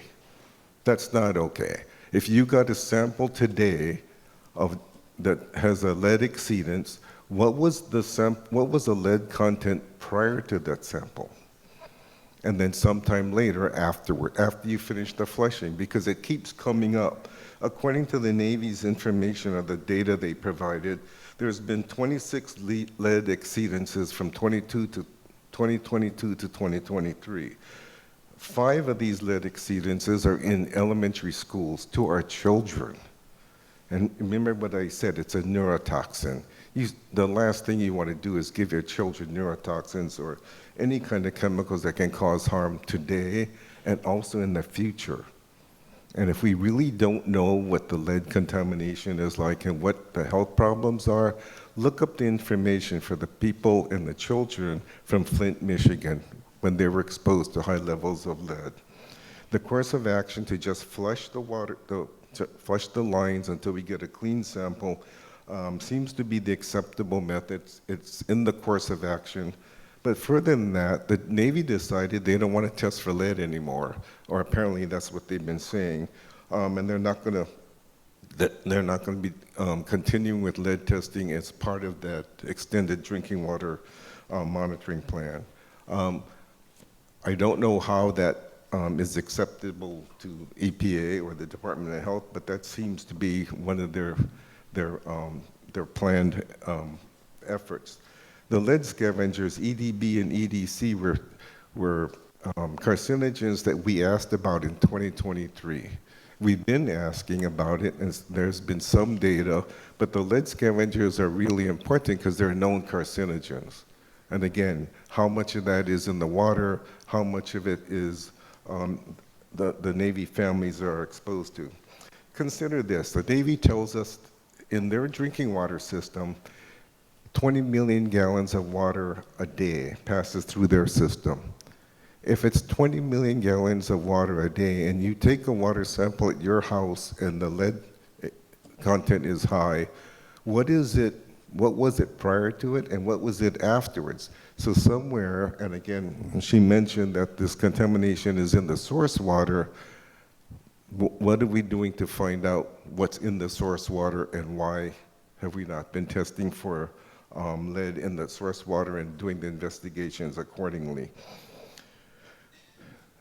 If you were exposed to lead, if you were working in a facility and you were exposed to lead, according to the occupational safety and health standards, you would be required to be entered into a medical surveillance and a medical monitoring program.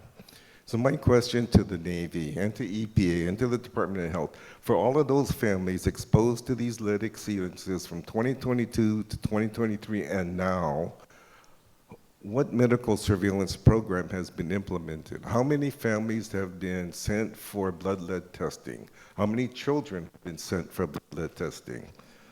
Unfortunately, I'm afraid the answer is probably 0.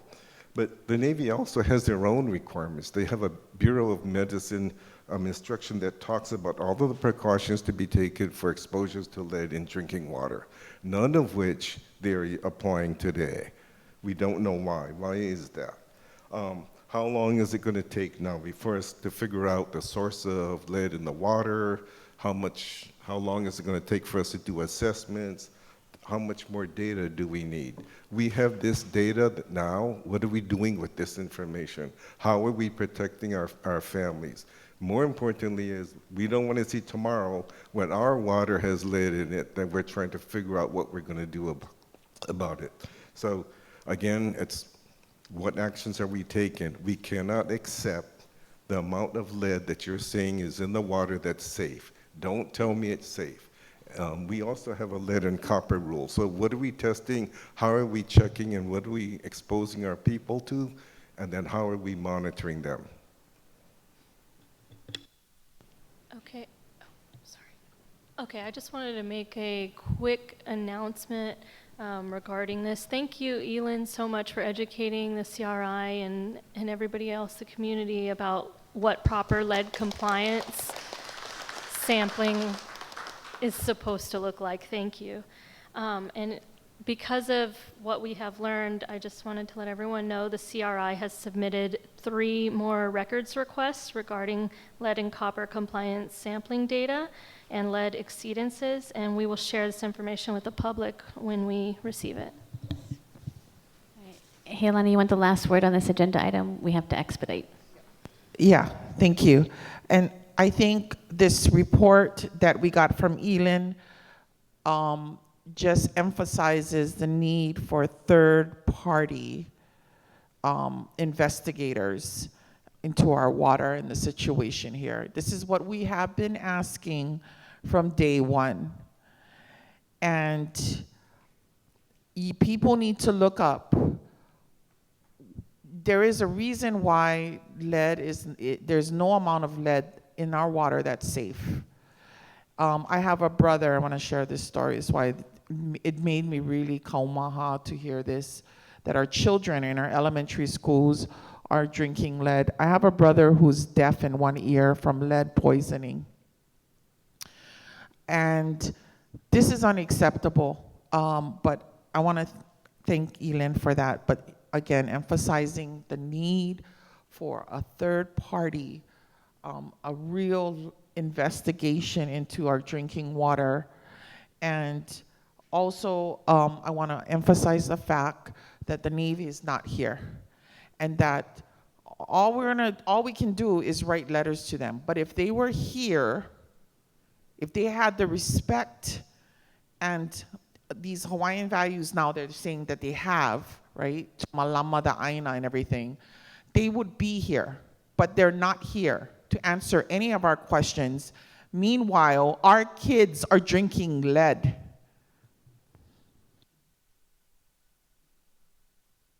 Thank you for putting too fine a point on it. Hey, Eleni, I appreciate that. Okay, we are now, we're late, as per usual, sorry.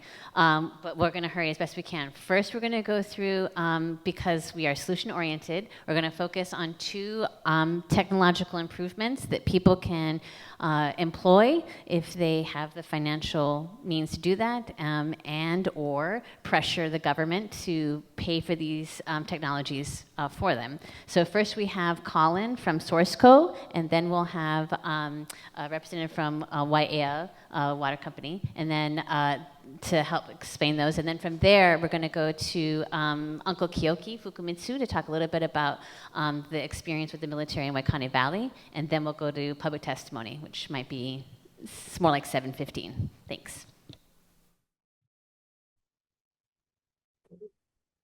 Hi, good evening, everyone. This is Colin Goddard from Source. Can you hear me? Yes, we can. Thank you. Thank you for the opportunity. I have a short presentation here that can help provide more detail on my remarks. So allow me to share my screen.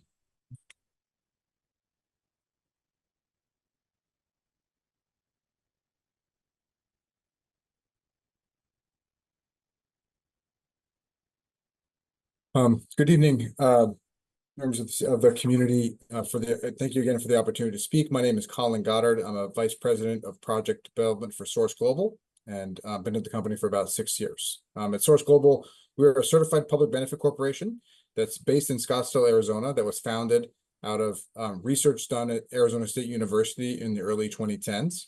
And we have one mission at this company is to help make clean drinking water an unlimited and renewable resource, because we know that accessing drinking water in a lot of places of America is really challenging. I know, listened to the whole conversation and followed from afar the dynamics the community is dealing with here and understand it. I know you guys understand it better, but maybe better than me. But what we try to help those instances where drinking water is difficult to access, and particularly in lieu of other kind of carbon-intensive strategies to access that drinking water in a plastic bottle.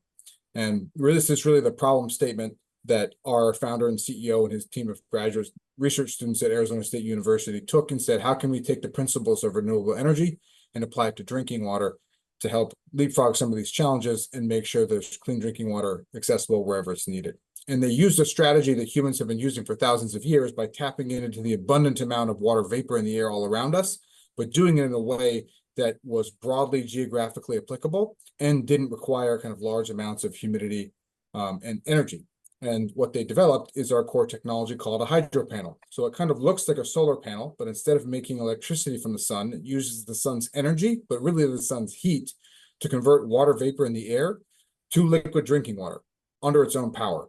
So these are fully off-grid systems. You can put on the ground, put on the roof of your home, point them towards the sun, and they will create a drinking water supply for you straight out of the air using nothing but solar energy and solar heat. These are fully integrated systems that create water, store the water, and dispense it to drink in a fully automated and off-grid system that's actively monitored every single day to ensure peak performance. As I talked to you today, we have projects where we've deployed this technology in over 50 countries around the world. Everything from individual residences, where most of our projects look like in the United States, to medium-sized systems for schools, community centers, other kind of community institutions and buildings, anywhere where there isn't a good supply of clean drinking water or that supply is relying on a plastic bottle. We're based in Arizona, and most of our projects to date have been in the American Southwest. And here's a simple map of some of the sites that we have operational today. Most of these are individual residences, where we have over 3,000 homes in the American Southwest that are getting their drinking water from a source hydro panel. Also, so there are some larger systems in here too. I'll note this one blue dot over here is actually our big demonstration project with the Department of Defense, where we put a large array of hydro panels at Fort Irwin's Army Training Center to demonstrate the capability to generate high quality water out of the air in the middle of the desert. So if we can do it there, we can do it just about anywhere. And do a whole year of testing on water quality to demonstrate that we make really high quality water suitable for human consumption. When we set up on a home, which is, again, most of our installations, it looks very simple. We set the hydro panels on the ground or on the roof, wherever there's kind of clear access to the sun, and that's where your harvesting point, where the hydro panels will harvest water. Then that runs from a water line to a water storage unit, typically inside the house, to store the water inside in an easy way. And then from there, there's one water line to a new tap in the sink or on the back of the refrigerator. I would say that our water lines never interconnect to any water lines within a home or any existing fixtures. So that way we can guarantee high quality water. And many of the families that we support don't have traditional plumbing in their homes, and we're not prohibited from providing drinking water in those scenarios. Some short case studies to help understand how this technology is used. This is the community of Allensworth in Central Valley, California, the big agricultural capital of the country, where they have high rates of arsenic occurring naturally in the water supply. Because the community is so small and rural, they really struggle with economies of scale to justify large centralized water infrastructure and treatment options. So the community has relied on bottled water for decades. And we've been able to, through philanthropic funds, equip homes and the community center there with their own individual hydro panel systems to provide the drinking water supply to those residents, so they don't have to go buy it in a plastic bottle anymore. Here's another example of a church and community institution in South Carolina that has old infrastructure that has a lot of aesthetic imperfections in the water supply, that and people really don't like the taste and trust of it and are really concerned over it, as the region sees more impacts from a changing climate due to flooding and extreme weather. And our partners there have installed these on several community churches to provide a drinking water supply to that church and help educate the community about new technologies and strategies to help provide a drinking water supply that doesn't come in a plastic bottle and is good to drink. And we actually have some sites in Hawaii on the Big Island of Milili'i in partnership with a local nonprofit there. It's just a remote part of the island that also didn't have a nice, reliable supply of drinking water locally, and we're able to provide that to those households there directly by enabling them to harvest their own supply straight out of the air. So in summary, using a capability like this can help provide a separate supply of clean drinking water where it's needed, and provide some peace of mind that a water supply is being accessed from a entirely different source and not something that's being filtered, right? But from an entirely separate supply and without all the single-use plastic bottles. These systems are rapidly deployable. We complete a home installation in about 4 or 5 hours, and we don't need any power or water connections in order to install and have that water easily accessible from a tap inside the home, where people are accustomed to having a nice drinking water supply. These are actively monitored by us every day, so we can optimize system performance and provide upgrades over the air. And then if we have to do annual maintenance, we send technicians, and we know exactly what to do. And this also helps reduce large amounts of plastic waste and cost savings if plastic bottles are being provided over a long period of time.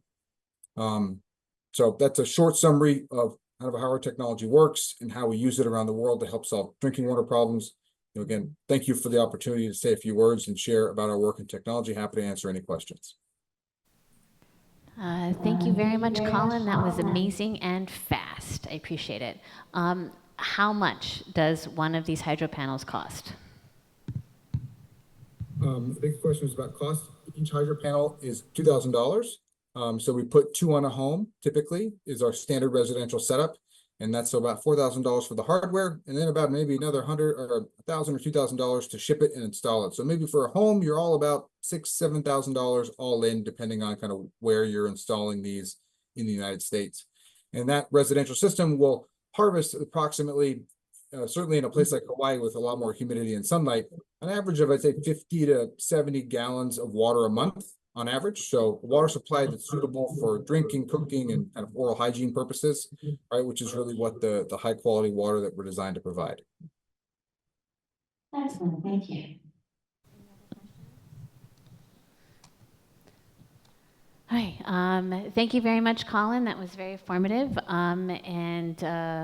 You have contact information available. You can share that screen with your contact information so people can see that. And then at the same time, Waea, would you guys like to come up and prepare for your testimony? Oh, Mandy, I see you have your hand up. Go ahead. Yeah, it's a couple of things. One, it's really interesting to me that the DoD already has a contract with you all, and you've installed them at Irwin, which is, we know, is a training site. So not a lot of folks are actually living there. So it's wild to me that when we've been begging for an alternate water source for, you know, our predominantly military families that are living in these homes, that this has never come up as an option. I'm surprised by that and actually very disheartened by that, since the DoD has worked with the company before. So it's certainly something that we will, as an organization, I imagine, will be requesting as an alternate water source, especially because, you know, we've spent all this time saying, we being the Navy, that the water is safe, but we know that people are still getting sick. So until we can find, you know, we continue this evening to have debates about finding the source of the contamination, and really what that leaves the community of water drinkers is a bunch of guinea pigs. And as someone who had 2 small children who were treated like guinea pigs in that water line, I'm grateful for technology like this. And again, I'm surprised that the Navy has never brought this up as a solution, but it's certainly something that we will entertain. My next thing is, so this is something that works off of the air. Does air quality impact the water? Like, is it a filtration system? Because an issue that we've also raised is, you know, no one has demanded air quality testing in homes. And again, as a mother of a child who has permanent lung damage from an inhalation of living in a contaminated home, I have been really concerned about air quality. We all have, everyone that's sitting on that panel has, because of these degassing operations that is going on, and we're not getting a whole lot of information on air quality. So does air quality impact your water system? Thank you for the question. The short answer is no. The quality of the air does not impact the quality of the water that it harvests. Large part because the material that drives the process is a hygroscopic material that only absorbs hydrogen and oxygen molecules. So the passive condensation process that we use through our special material starts, you know, the water that is produced in that process is similar to distilled water. So safe to drink. We add minerals to the water to mineralize it, to raise the pH of the water and have a slightly better taste and mouthfeel. But the short answer is no, the quality of the air does not impact the quality of the water. And I would also say that, forgot to mention that this technology has been NSF certified. So that's a great validation that the water that it makes is very high quality and safe for human consumption. We're the only air to water system, to our knowledge, that has a NSF P343 certification to demonstrate that we make really high quality water. Awesome. Thank you so much. Thank you very much, Colin, for staying up late and educating us. We appreciate it. And I hope you get lots of requests for hydro panels. Okay. Can we pull up the slides for YA now? Unless are there any other questions? Sorry, I should have asked. Okay, we're good. Thank you, Colin. Sleep well. All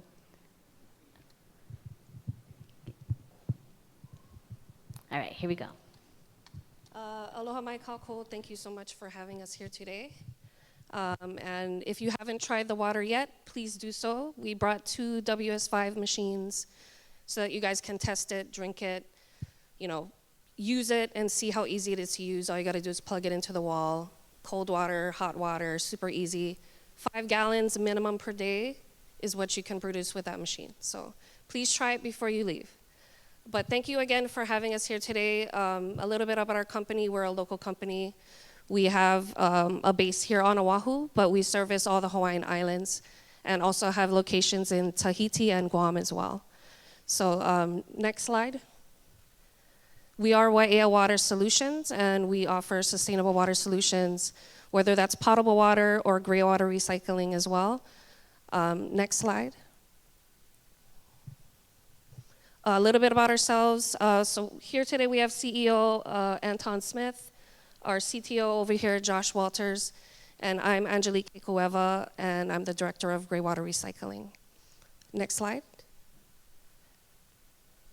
So atmospheric water generators, basically what that means is we produce water from the air. So we pull in through the fans, we filter the air that comes through the fans, and it goes through a humidity process, reverse osmosis, which kind of produces the water, goes through a UV filtration process to clean the water, disinfect it every 4 hours, and it comes out clean. Chemicals are added back into it to make it alkaline and healthy.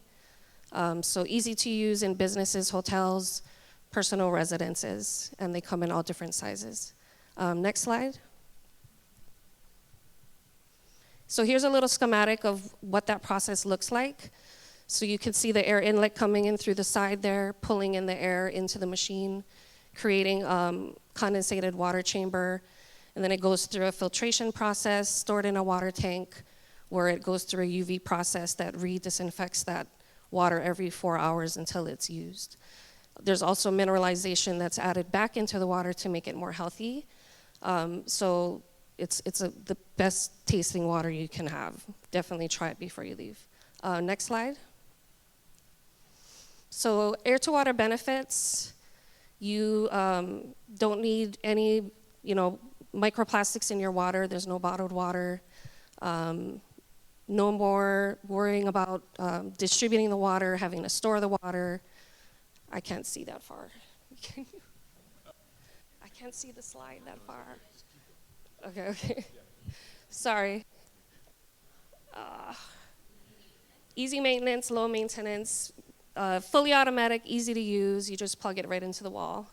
Next slide. So here's some of our residential models. The one on the top left is the ones that we have here today in each side of the room. It's a WS5. It makes 5 gallons of water per day. And then the one in the middle makes, that's just another model, it makes 5. Some are 10 gallons. And then the smaller models on the bottom are 2 gallons per day, 3 gallons per day machines, which would fit on the counter in the kitchen, basically.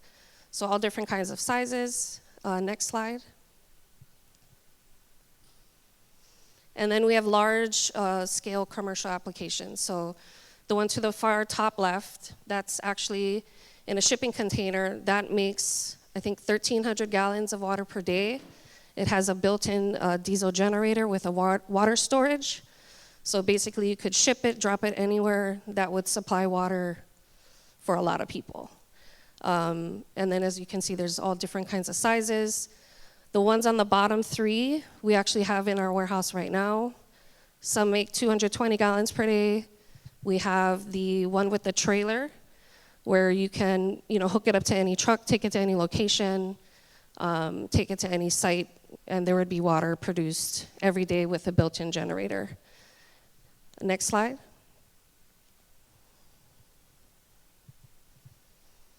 This is the national quality certifications.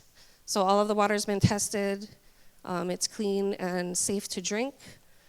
Next slide.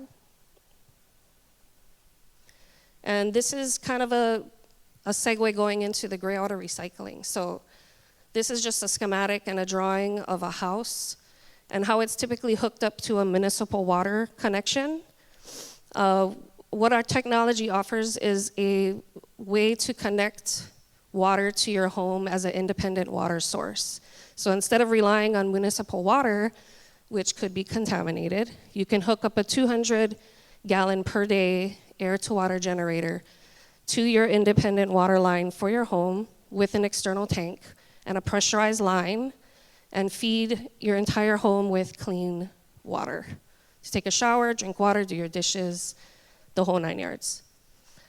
We have gray water recycling, which would recycle all of that water twice, which would be reducing 45% of potable water use and being able to lower your output sewer by 45%.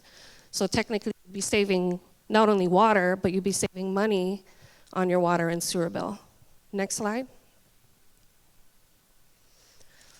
Can you push play on this one? Thank you. So this is an example of a water smart home. This is the schematics of the Hydroloop gray water recycling that we have. So as you can see, all these lines are coming from your shower, your AC compressor, going into the Hydroloop unit, getting clean, decentralized, and being reused for washing your clothes, flushing toilets, and irrigation. So as of right now, we use potable drinking water to flush toilets.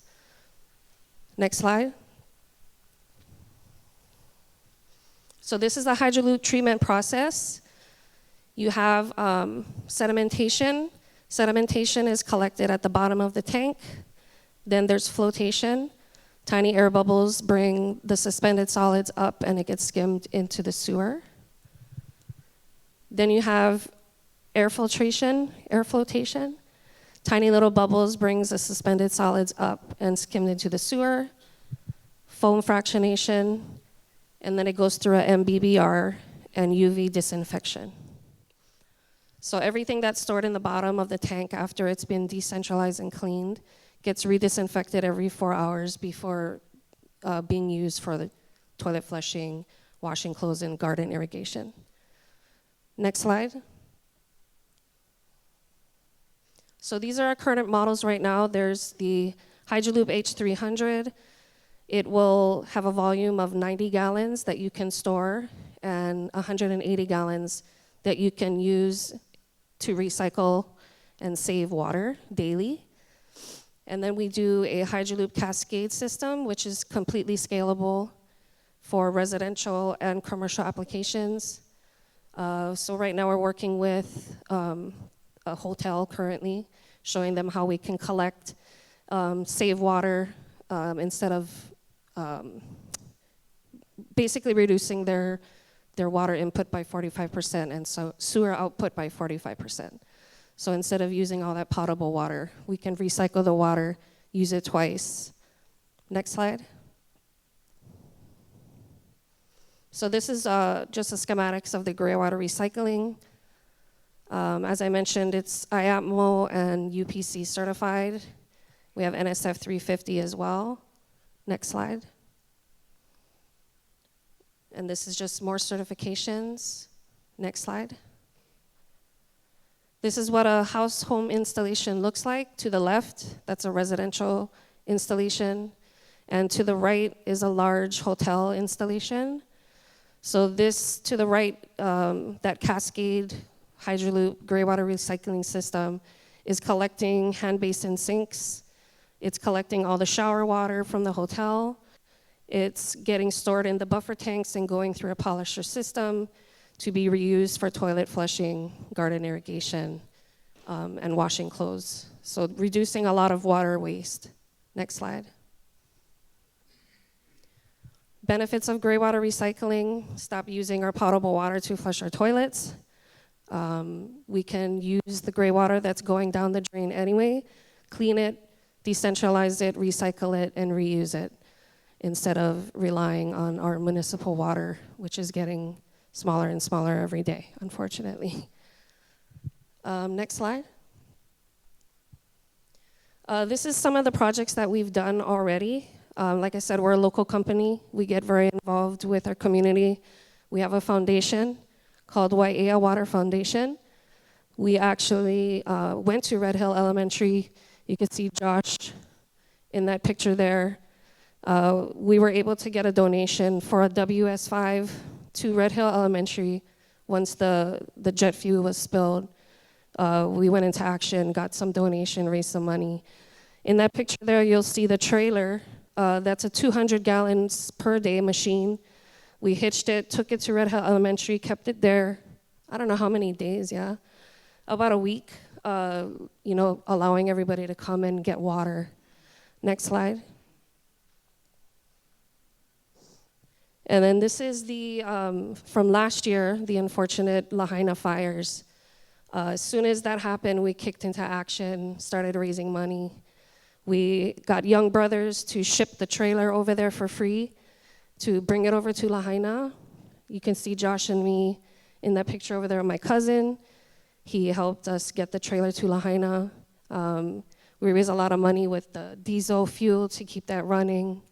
And then we got another donation for a 200 gallon per day machine to go to Kula, because Kula got burned too, yeah. So Kula needed water too, and we were able to put that machine at the Pukalani of Nazarene. Next slide. So this is the example of the Pukalani Church at the Church of Nazarene in Kula. So that's we had a solar company donate all the solar panels, and then we installed the 200 gallon per day machine. It's still there, it's still running. So the community can still come, drink water, get whatever they need. Next slide. And the other machine that we got donated was supposed to go to Lahaina Luna, but we ended up changing locations to a farm that was basically feeding all of the displaced people from the wildfires.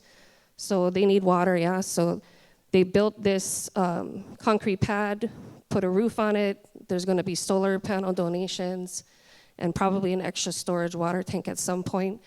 But that's gonna be self-sustaining. That will help grow some of the food that still is being used to feed the displaced from the Lahaina fires. Next slide. And this is actually a project from the Waiea Water Foundation out in Fiji. You can see Josh in that picture over there. Basically, that whole village and school never had any access to clean drinking water. So we got another donation to fly down there and make this completely self-sustained. So now that school and village can have clean drinking water. Next slide. So in conclusion, these are some of the solutions that our company offers. You know, maybe the military can look at some possibilities to pay for some of these machines to help our families that are suffering. So thank you so much. Any questions? Yeah, we get questions. Oh, right on. All right, so can you go back to the slide with the big machines on it? I want to know how much the big green one in the left costs. Okay. Just a sec. I got the price guy over here. Okay, so just for context for people, so right now, people who live on base, Joint Pearl Harbor, Hickam, they can go to a water bin, basically, by the shopette and like fill up water jugs. And the thing is that water is just like regular Navy tap water. It's like there's no point in doing that. So I would like to see them replace that thing with one of those things. Right, we would like to do that too. So my name is Anton Smith, President and CEO of Waiea Water Solutions here in Hawaii. And so the thing is that we are working currently with the Air Force, actually, on Hickam Air Force Base. They currently bought 5 machines at the lower left that you can't really see there. They have 5 of those. We're going to be demonstrating those in a couple of weeks with them and the leadership over there, and then also introducing them to the Army as well.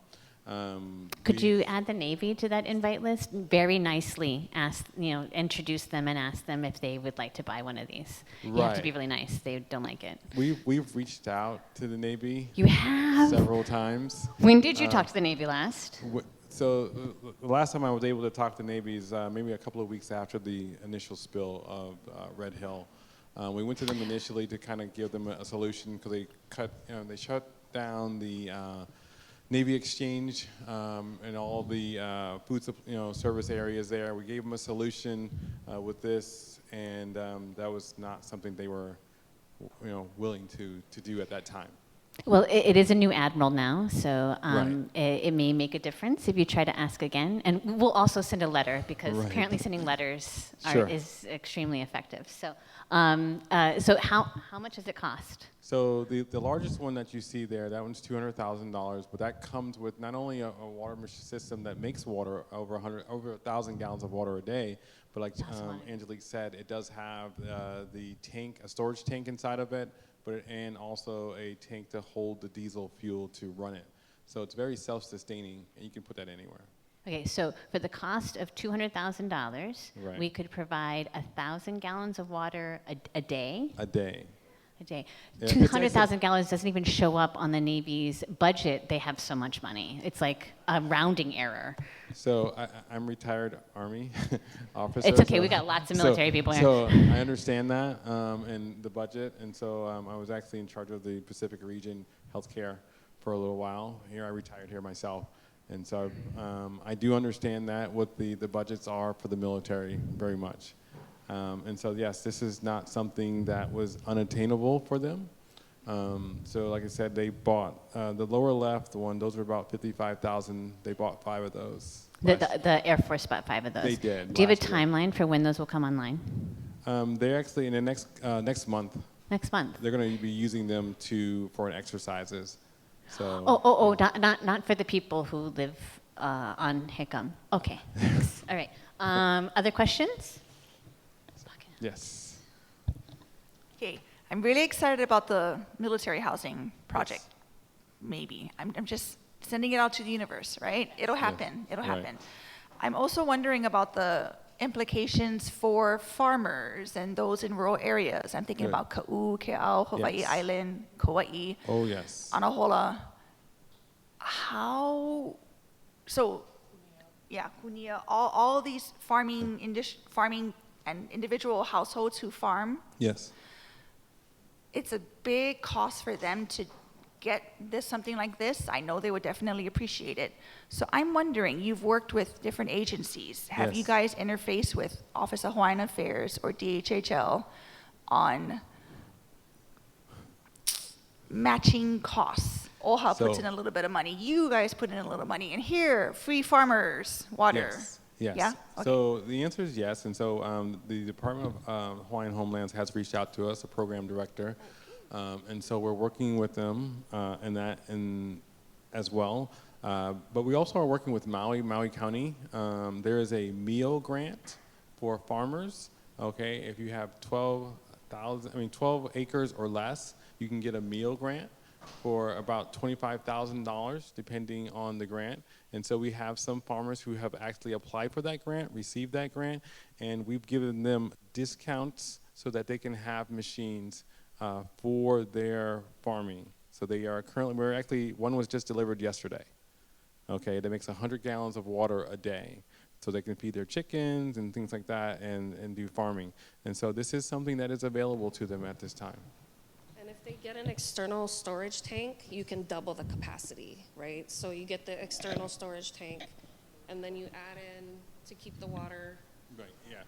So the right, and so we also actually, one of the donations that we did at Pukalani Churches of Nazarene, as you could maybe see on there, that one also has 100 gallons, but and an external water tank as well. And so they have not only that 100 gallons a day, but they also have an additional, because at night when it's not really being utilized, it's actually still makes water. So that church is actually serving 200 families every single day with water. Nice. Wow, solutions abound. Look at that. Thank you very much for your presentation. I really appreciate it. Are we ready to move to Uncle Kyoki? All right. Take it away, Uncle Clive. Thank you very much.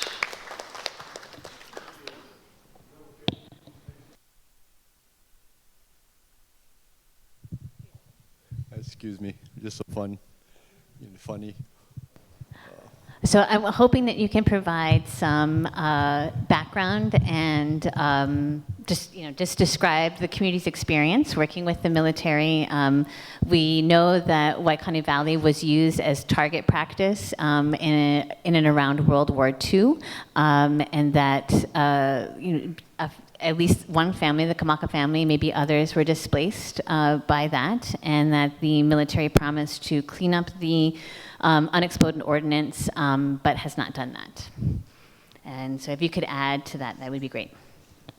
Okay, well, the military was bombing Waikani Valley for 30 years, and they, live training, I think from 1935 to 65. You gotta hold the mic like real close. From 1935 to 1965, they were live training. And they also had the airport. Before it was on the Marine base, it was on Kuloa Park. And they had landing fields around the park. The military kind of took over the whole valley, Kuloa, Ka'ava. So they kind of swarmed the area. Kamaka family, all of us, we were farming at least 100 acres. We had like the D8 out there, big machines. We were doing watercress, taro, hogs, tropicals, diversified farming. Just before 9/11, Judge King made a statement to the military: if you can clean up Kaholabi, you can clean up Waikani. Well, unfortunately, right around the corner was 9/11, so they ended up. Judge King gave the land back to the family. In 9/11, they took the land back, condemned it, and just let it sit. Well, meanwhile, just about 200 acres on the Makai side of the back of Waikani. The opposite side, we were small kids. We used to go over there and go get canned rations and all these kind of ammo, live ammo, not live ammo, but duds and whatnot. But here we have military ordinances, just soaking up. And when she was speaking about lead, how much lead coming down from that mountain, just leaching down. And you guys, most of you who are from this area know that place floods a lot. And if you look at the river mount and the Waihole Beach Park, the bay, it is a mess. So there's a lot of damages. Although the military went back up there, we pushed them big time.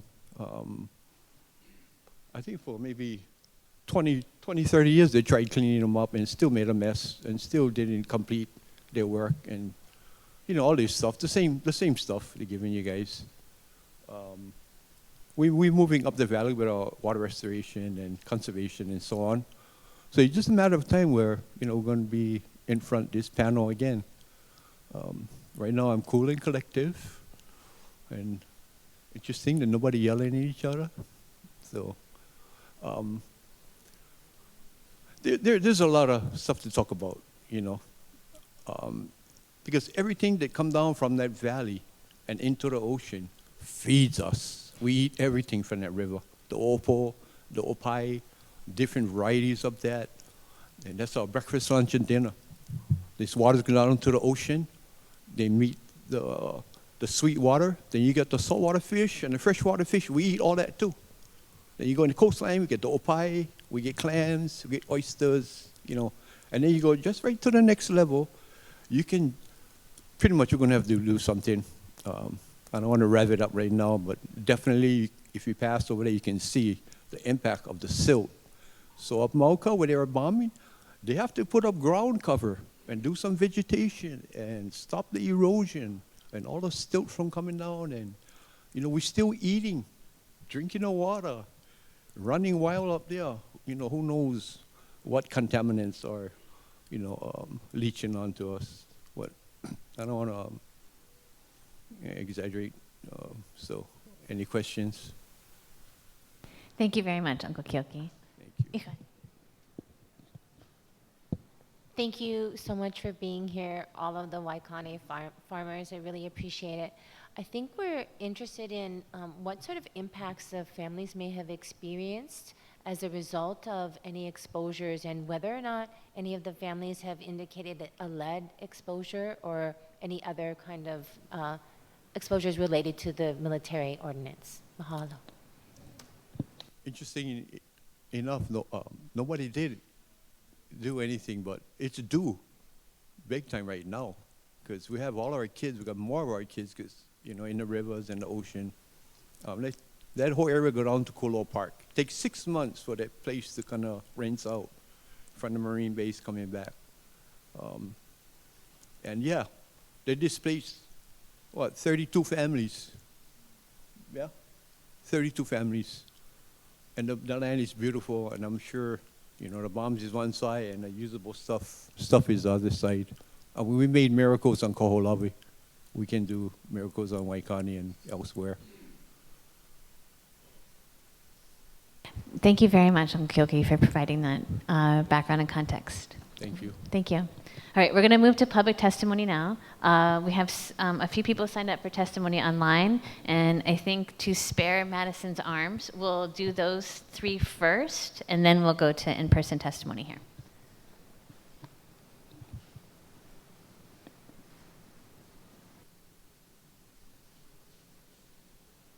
Marty, do you want to ask Shannon's question that I put in? Or text first? Rosalie's asking if you want to ask Shannon's question first. One moment, please. Okay, Shannon's question, which I have not read, so I will just read right now. I'm not sure who it's for. Lots of talk shutting down Red Hill and decommissioning the 12.5 million gallon tanks. The Red Hill fuel facility will still be technically an underground storage tank facility due to various other USTs being attached to the system. Are the regulators going to regulate Red Hill facility as an underground storage tank system after it is shut down in 2028? What is being done to upgrade those other USTs and underground pipelines? Will they be upgraded and double-walled as stated in the administrative rules for underground storage tank facilities? Kathy or Amy?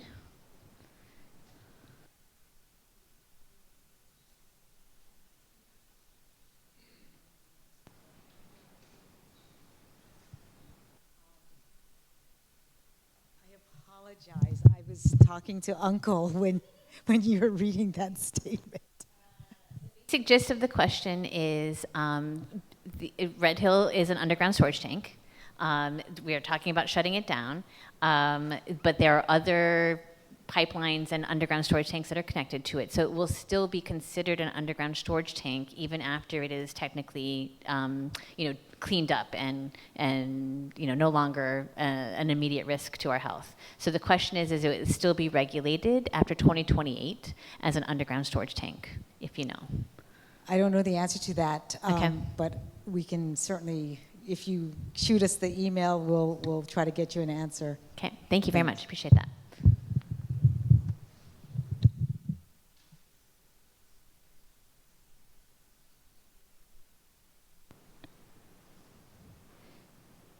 Is it better to go with in-person testimony first? Sorry, Would you rather go with in-person testimony first? Okay. Can you hear me? 1 second. Can you? Okay. And Susan, let me know which slides you want me to share. You sent me 2 files. Okay, the first one is, it says 8_22 CRI PowerPoint. Okay. Don't worry, Maddie. We'll go when you're ready for us. Remember, I haven't done this before, so. Testing. I just need to see the slides. I know what the slides are, but I need. Okay, Susan, we're ready to go. Okay. Oh, perfect. Aloha. I sure do wish I was there instead of being at home in pain. Now, this particular PowerPoint has 13 slides. I'm not going to do all of them. I'm just going to do the first 24, I believe. So these are lead detections that are in the drinking water. Next slide. Okay, so these two particular exceedances, that's over 15, and you can see the 15 in the left-hand side.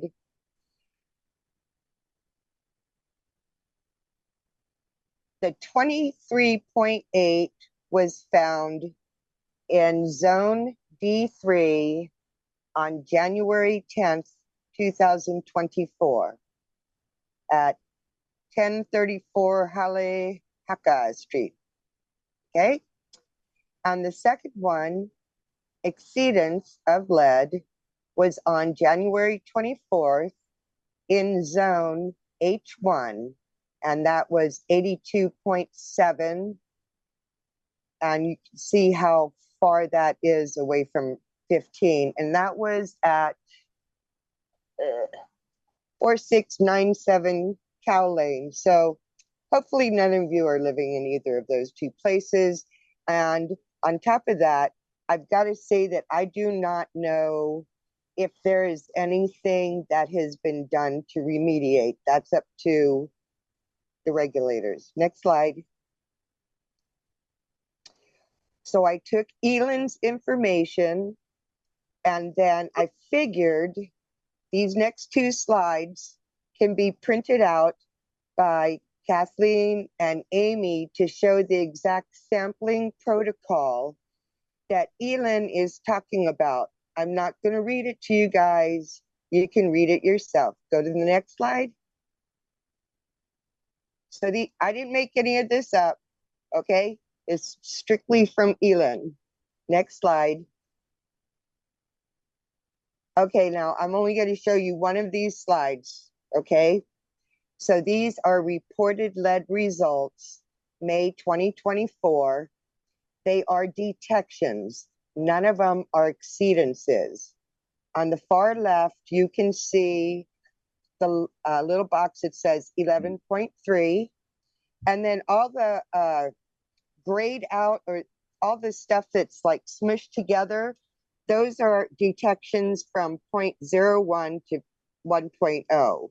So you can tell there was a lot of them.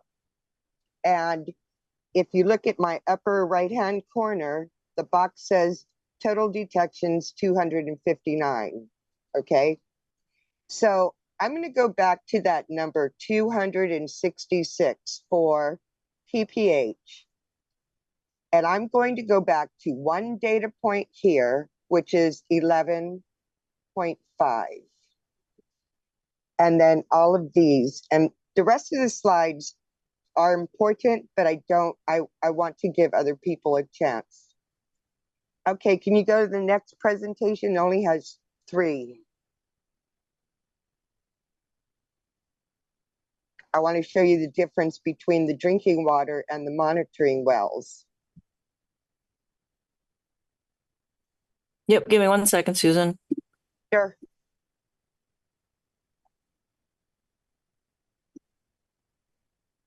And while Rose is getting things done, I want you all to make sure that when you say they're not testing for lead, that's an untrue statement. They're not testing for lead in the drinking water, but they are testing for lead in the monitoring wells. Okay. You know what? Erase what I just said. Let's go to the next slide. These are PAHs.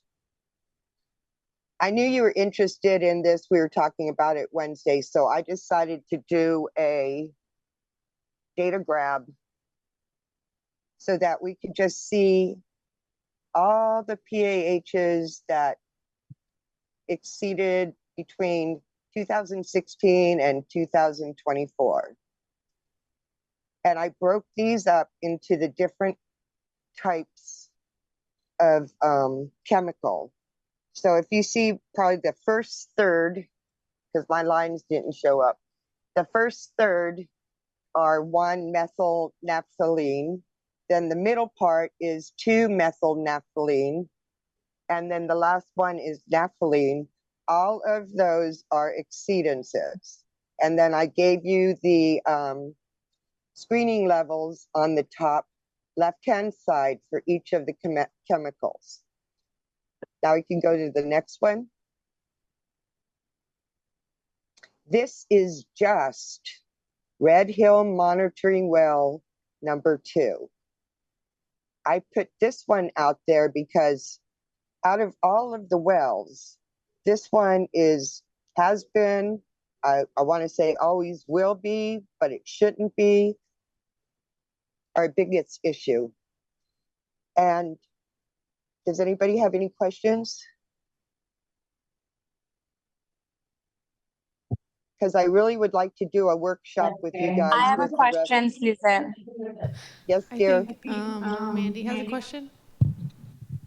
Yes. Going back to your, can you guys hear me? Can you hear me, Susan? So we can hear you. Yeah. Yeah. Going You want to go going back to the other presentation? Yeah, going back to the lead detections, I just want to make Yeah. sure that I'm clear on this. So, Susan, you present all these. Elin also presented. So my question really is for the EPA. These are detections. What I heard Elin say, and can you confirm this, EPA? The goal is to have 0 lead in the water, correct? And but there are all these let me- detections. Hold on. But they were detected after flushing, right? So, I mean, I've been there when they came and tested. Everyone knows that they like flush the water for quite some time. My point is, can you imagine how high they would be if they came in and just tested? I mean, we've got all of these detections of lead, but these are detections post flushing. Okay, Mandy, the slide that you're looking at right now is called Monitoring Wells. So Rosalie has to go back to the drinking water presentation. Yeah, that one right there.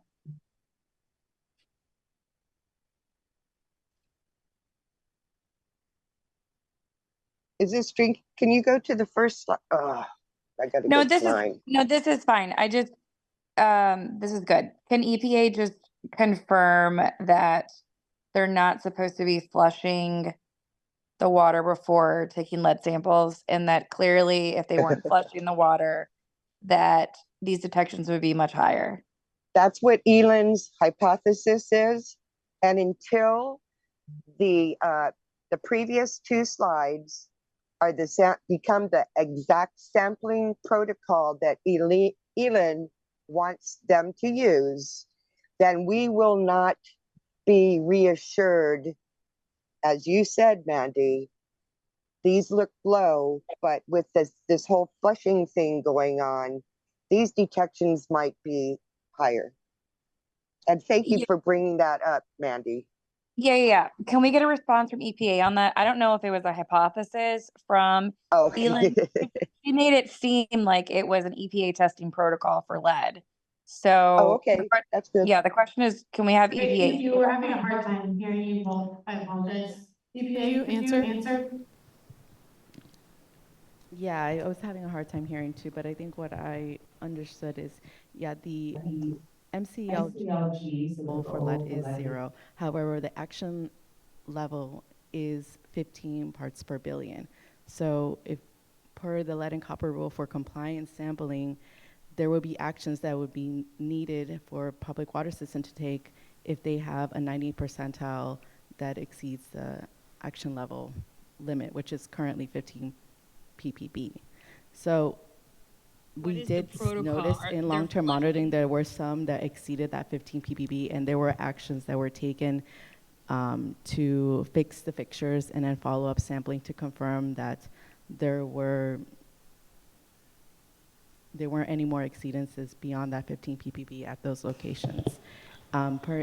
During extended drinking water monitoring, lead is still being sampled for at the residences, so that's not taken away. And then compliance sampling for the lead and copper rule is also ongoing because they are a public water system. They need to continue to meet the lead and copper rule. So that is separate and apart from EDWM sampling.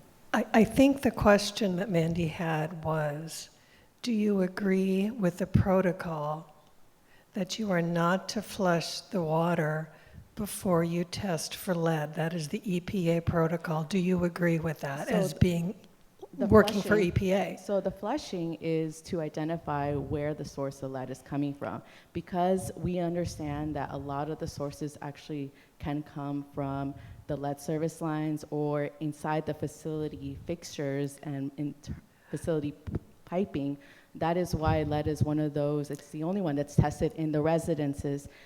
However, the public water systems are only responsible for water up to the meter. That's their responsibility. If there were sources from internal piping, yes, it's their responsibility to test for it and to communicate that. Whose responsibility But to to test make for any it?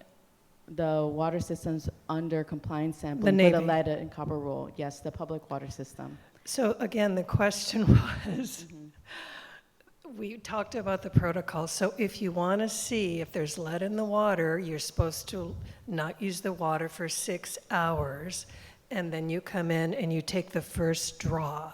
Is that the EPA protocol for finding out if there is lead in a house's drinking water? Is that the protocol as we of understand the first it? leader is to see if the lead is coming from internal Is that the piping. protocol? But that's, I'm explaining. So the protocol to do the first flush, the first liter sampling is to identify whether the lead is coming internally. We also, under the lead and copper rule, require a 5th liter collection to see if it's coming from the distribution system, because we're trying to investigate where that lead source is coming from. So how under do the you lead and copper test rule. if it's in the pipes of the house, or how would you find that out? You would do the first liter. And why aren't you doing that? Why isn't the Navy doing that? I need to confirm what their sampling protocols are. What I'm hearing from people here is that they're flushing. We are not asking them to do compliance sampling because that is separate and apart. They are doing their compliance sampling. You heard from DOH, they are testing 30 sites. They did, and they were compliant in the last 2 years. They will be doing their lead and copper sampling next month. So they are following those protocols for their compliance sampling for the lead and copper rule. For EDWM, the intent is separate. We're investigating what were the impacts to the drinking water system from the 2021 release. So we are focused on that, and we are trying to investigate further so that we can understand what those impacts are to the drinking water. Is it your responsibility as the EPA, if it's found that the lead is within the pipes or within the plumbing, is it within your purview to do something about it, or to? Right now, we're not seeing any detections that are above that action level where we would be concerned. Because you flushed it. Okay, I think we're talking in circles. Well, where it's Thank also you. source water, so we can go into the safe water sites. I actually just looked it up. There is source water data on lead there from Waialawa Shaft. It's available. You can look at it. Right now, those levels range from 0.23 to about 0.3 parts per billion. Those are levels below the action level. So to us, those are not raising any red flags for further action and concerns from lead. We are focused on other areas that we think might be potential impacts to drinking water because of the release. Okay, thank you. For the record, that's not satisfactory. Did you just hear what we told you? That the exposure to children or to our adults, it's a neurotoxin. There is no safe level. So if you're saying that the source water has lead in it to begin with, have you notified anybody? Are we going to do something about it? What? I think that was also said earlier today. That data is available as part of our consumer confidence reports. Those are sent out from all public water systems to the consumers annually. They report out, and the reason we report out is because we want people to understand what those levels are. It's not just here, this is required nationwide. So if there are any levels of lead, those are communicated, and they have always been communicated as part of those consumer confidence reports. I don't think you're answering our questions. Sorry, Mandy has a question. Go ahead, Mandy. Yeah, as a person who was an actual water drinker, I didn't fill up my kid's baby bottle at the source, right? I filled up my kid's baby bottle in my home, right? And so you guys might be testing and getting certain results from like the source, but then you are very aware because you and the DOH have been there. I've been in the same houses that you all have been and have overseen the way that they flush the water before doing any testing.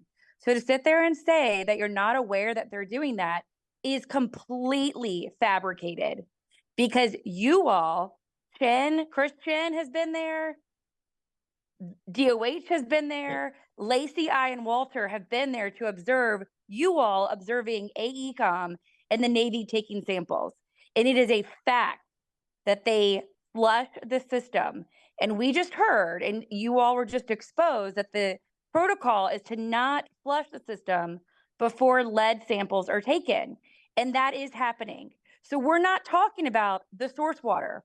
We're talking about the part that people, human beings, that again, you are allowing to be your test lab rats, are drinking. And it is going against EPA's own testing protocol. So I would appreciate if you stop diverting from very direct questions. No one asked you a question about the source water. The question was flushing at the homes and all of the samples that the Navy has taken and are saying is below. Of course, they're going to be below if we're flushing the system before we're ever testing. You're destroying evidence.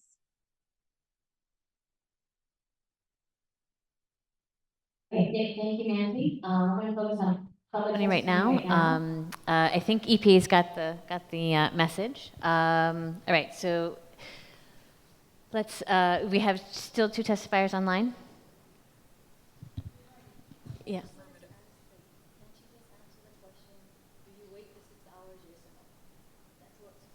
They don't. They flush. That's what they do. They flush, everybody. They don't hold the water for 6 hours. Okay. Jamie Semnick, are you, who's testifying online? Jamie and Steven. Okay, we're ready when you guys are. All right, let's try to keep it to 2 minutes if we can. Thanks. You got it. Aloha, everybody. I come to you, it's almost 1 a.m. here, as a family member, a mother who raised her children on that water line. You want to talk about the lead and the effects? Come spend a day with my children and the neurotoxicity that it's done to them. Sorry, hearing that testimony and hearing how you guys are skirting the question when you have the facts presented in front of you. And in January of 2022, they were in my home and I asked for them to test the proper way, and to now have that validation that they weren't is very frustrating. It's also very frustrating in regards to the model and the BESO zones. Hasn't the Navy, the EPA, and the DOH known that that area is contaminated since 2014? July 16th, 2014 to be exact, Steve Linder, the EPA Storage Tanks Program Manager, was on the news talking about how hard and difficult it would be to clean up that area and that site. Here we sit, again, 10 years later, still discussing and waiting on modules when every day people are getting poisoned. When in 2021 started, nobody wanted to talk about 2014 and the 2013 spill. No one wanted to discuss the plume that was traveling with it and where it was going. Nobody was tracking it. Actually, the tracking system was deactivated. Now we're almost 3 years later, and even though others such as myself have tried to sound the alarm, and now we are readdressing the consequences of the 2014 contamination and admitting there is a 2014 plume and a 2021 plume. The data has been there. We know that the data has been there, just like we know that the data has been there with the lead testing, because I've handed over data to Elin myself. There should be weekly testing as we've called for since 2022. I know I've personally called for it and advocated for it. This is the same narrative that keeps happening over and over, all the while people are unknowingly being poisoned. We have also sounded the alarm since 2022 that the results came out about the lead. It was just a blip in the newspaper or a news article that I caught on social media. And then it was suppressed, just like all the testing results of the contamination of the years past and the 21 spill and continuing on now because it's still happening. When will those in charge that have the real authority to enact change stop putting their heads in the sand and rise up for Oahu, Hawaii, and all that have been affected, protecting the land, the community, their way of life, and those that visit Hawaii? These areas or these individuals are being unknowingly poisoned. I suffer the consequences. My children suffer the consequences. I've suffered the consequences for speaking out. It's not going to stop me. You guys are continuing to ignore what the facts are laying right in front of you. This is going to be bigger than Camp Lejeune if you guys don't stop what you're doing and protect those that you took an oath to protect. I can't say anymore. I don't want to air my children's personal struggles medically. I don't want to air my personal struggles medically. But when 5 days out of this week, multiple times a day, my daughter losing control of her bowels has now gone from once or twice a week to almost a daily thing. And because I'm speaking out and the truth is being revealed, I've told you guys 2 years ago, this was going to keep happening.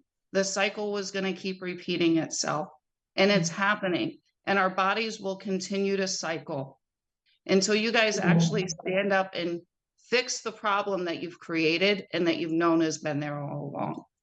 Thank you, Jamie. I'm sorry for your struggle, and thank you very much. It's fine. Stephen, are you going to testify? You don't have to.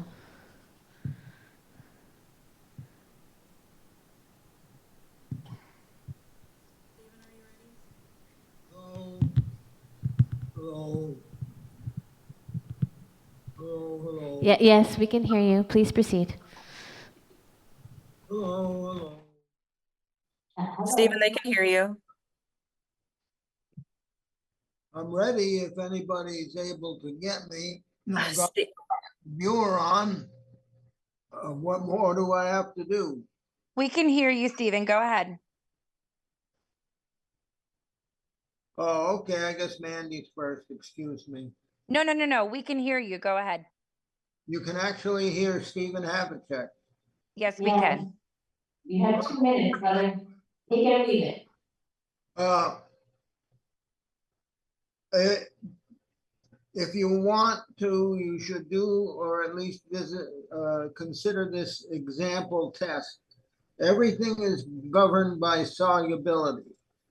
You could take a few spoonsful of salt, put them in a cup, fill the cup halfway with flour, add water to the top, shake the heck out of it, taste the water. What are you going to expect? The water's going to be salty. Try it. None of those ingredients will kill you. They're in your kitchen. They're all food.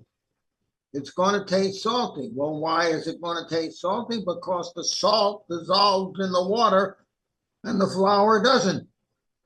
That's what's happening to this jet fuel. That's why what you see after the jet fuel contacts the water, those tiny ingredients in the fuel that are soluble in the water dissolve in the water. Then they migrate with the water. They come to your house and they go into your aerator faucet or your shower. And because they're volatile, they go into the air. You breathe them, you get sick. And that is the way it works when you spill fuel and water, even a heavy fuel with virtually none of those water-soluble ingredients. But the word there is virtually. Now, I discussed this with the Center for Disease Control. One of their top scientists and I got together to determine any connection between the fuel and the way people got sick. And we agreed, independently, we agreed. It's the water-soluble components go into the water. They move through the system. They get migrated. They come to your house. You turn the water on in the kitchen. It goes through an aerator if you've got that kind on the faucet. And it goes out into the air. That's what the aerator is supposed to do. So you breathe it and you get sick. It goes out into the room and it's no longer in the water. It stays there 24/7. And that's true. That's why you got your methylnaphthalines, your naphthalene. And if you looked for it, you would see things like pentane, hexane, cyclohexane, benzene, a known carcinogenic, by the way. You would find them. But there's one thing you have to do in order to find them. You have to look for them. And I reviewed the Prentice Plumbing publication produced by the Navy, which did have 4 pages that dealt with plumbing. Otherwise, they were dealing with fuel contamination, presented some results. You can get a copy of it from me with my comments. And what the comments were was the public is being misled. They're told what's in the water doesn't look like the fuel that we spill. That's a half truth. What they didn't tell you, you would not expect it to look like the fuel. You would expect it to look like this, to be stacked in favor of the soluble components, and then the components that are not easily degraded. And there was evidence because they presented chromatograms, and I noted them, and you can all have a copy. Just call me up and ask me, give me your email contact somehow. I'll send it to you. And the chromatograms are showing exactly what you would expect. Now, how do I know what to expect? Well, Stephen? Yes. Yes, thank you. We have several people in the room who would like to also testify, and we received your comments, and we will review all of them, and we will go poke the Navy with it. So thank you very much for your testimony. Okay, in-person testimony? Who is interested in, please step right up, one and all. We're supposed to be done by 8. We have 6 minutes. We'll go over a little bit, but let's try not to. Madison, we need the mic. Yep, sorry. Okay, here, take that. Do I send it over there? Okay. Oh, you like go, uncle. Go, I'll follow you. Nah, you go. Kupuna first. Mahalo nui. Mahalo nui for, again, to everybody for taking the time to be in this space, to be in this place, and to those who organized this CRI to even elevate our cultural leaders and our traditional leaders and our kupuna from this community. And this is, just so it's clear too, this is the community I'm from, live literally down the road. So very much appreciate the opportunity to... What's your name? Oh, yes. And my name is Kainoa or Bronson Azama, hailing from this community, also with the Ko'olaupoko Hawaiian Civic Club with Uncle Charles guys. So it's really an honor to be in this space, as well as some previous work with Oahu Water Protectors. The thing I'd share, at least for briefly too, is, you know, granted it's an election year, and just 8 years ago somebody was elected that historically underfunded the agency we're working with. So I think when half the country actually is pushing for people who are committing these environmental atrocities across the nation, there clearly is a need for government agencies to realize that we have to be better, that there needs to be an effort to work with the communities to ensure that people like that aren't even elected, but yet half the country doesn't even believe in the regulations or the regulators. If you can't do it right on an island, you can't do it right on a continent. So we need to really figure out how we're going to be collaborating here in this community. And you know, one of the things about Hawaii, environmentally speaking, even the invasives thrive. This is one of those unique places where all you have to do, as COVID taught us, was leave it alone, and it heals itself. The fish returned into the bay, the turtles, everything came back when we just stopped.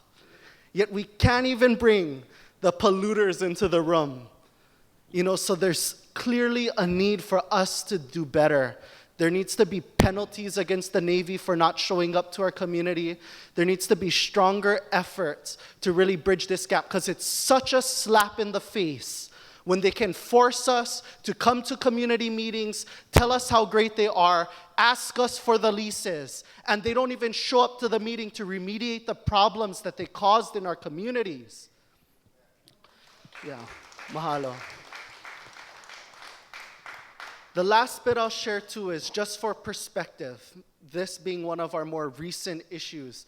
Just up the road, when we're talking about impacts by the military in our community, Haiku Valley, right above the Hawaiian Immersion School that's now located there, there's a brownfield site that's never been cleaned up. We don't even know the contaminants that are coming down into the ocean.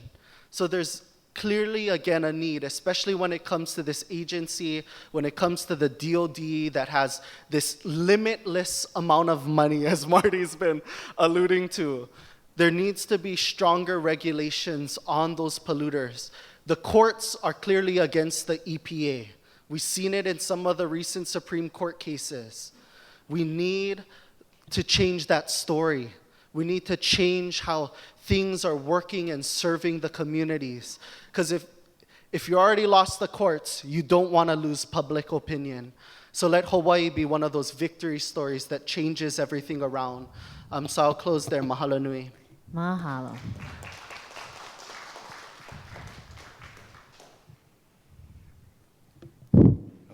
Okay. Good evening. My name is Clifford Liu from Ahupua'a, Hawaii. And then I've been following you guys along, watching you guys grumble and everything.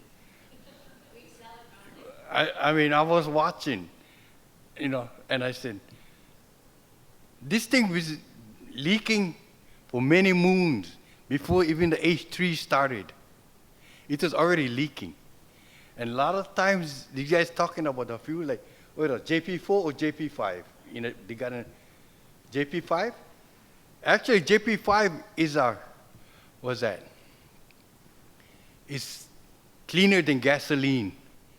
Is it like, what, pure alcohol? It's kind of clean. It's jet fuel, yeah? Something, yeah. But it's those tanks, once upon a time, was designed for bulk oil, yeah? For the ships. And I don't know what year when we got jets coming in, they said we got to change them. We got to change out bulk fuel. This change it with the aviation gas inside. It's a cleaner fuel. So those tanks are already rotten. And yet, the Navy still put stuff inside there. But in other words, how much trust do you guys have in the federal government? I don't have nothing to trust them. Even though I'm a veteran, I know.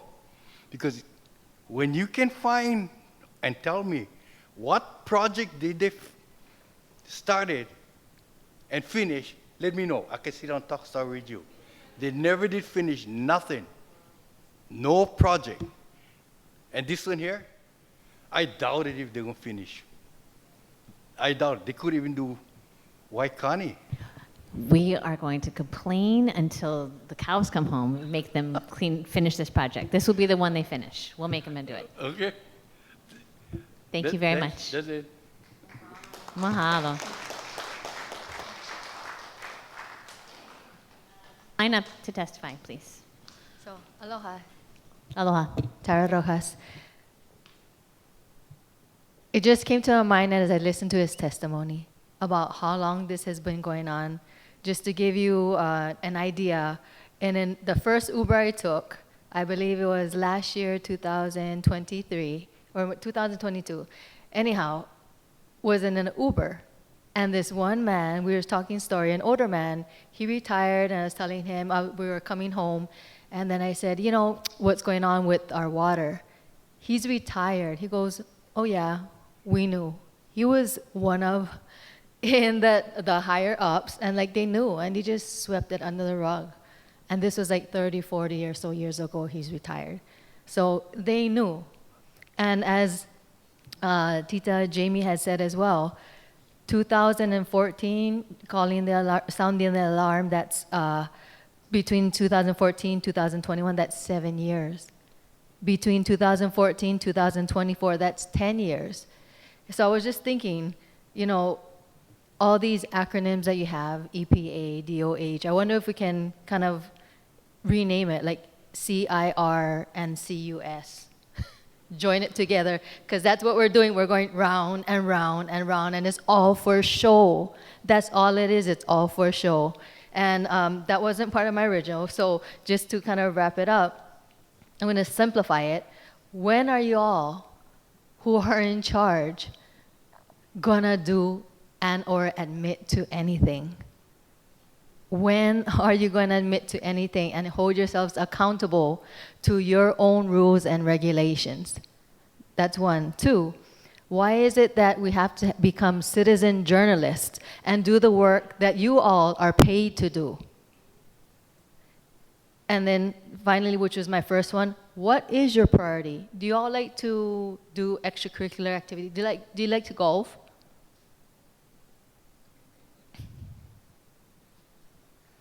Do you like to drink water? You know, just think about it. Why am I saying this? I think you all know why. They haven't even, you'd think the first thing to shut down wasting water, the golf courses, why are the Navy, like the golf courses, why are they still open? How long are you gonna take? 2021 to 3 years and they still not shut down when you know the urgency of our water. Now, and with this, at the city council, they just, you know, passed the updating, amending of the Oahu, the East Honolulu portion of the Oahu Watershed Management Plan. We're in an island. We need to take care of our watershed. You all have proven, you know, like the Navy has polluted. They are not fined. They're exempt. They can gaslight forever. When are you gonna hold them accountable? Mahalo. Thank you.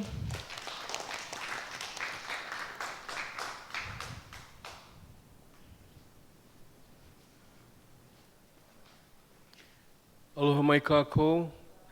My name is Ben Schaefer from the Ahupua of Kahana. You know, I was a U.S. veteran, Air Force, and my father was in the Navy. I mean, my father was in the Army, my grandfathers, both of them were in the Navy. And so we're military people. But what I'm so disappointed in, and what we're finding out later in life, is that there's a culture, there's a tradition that continues on with the military. Wherever they go, they destroy, and they do not fix anything. It is repeatedly happening all over the world, right? We're only seeing one small little aspect of it. But I think, do we have any of our congressional delegates or representatives here? Anybody? Of the four? They were invited, but they are not Four. attending. Okay, I think that's the problem right there. All four of the delegates should have a representative here. They don't have to be here, but someone in that office should be here, right? And they should demand that the Navy sits at the table too, maybe at the end or something. They're just going to have to take the flak. That's just the way how it works. You screw up, you got to take the flak, right? It's just being human, just being honest, just being accountable. And that's what we need from them. And we need the EPA to, you know, I know you folks are underfunded, but that's not the point. You can still get funding, right? Talk to the guys from our congressional district to help you folks get the funding that you need in, so you can be more independent in doing your work and getting your work done correctly. But start with the 4, and then have funding for the EPA to continue doing their job independently from the military. Thank you. Thank you.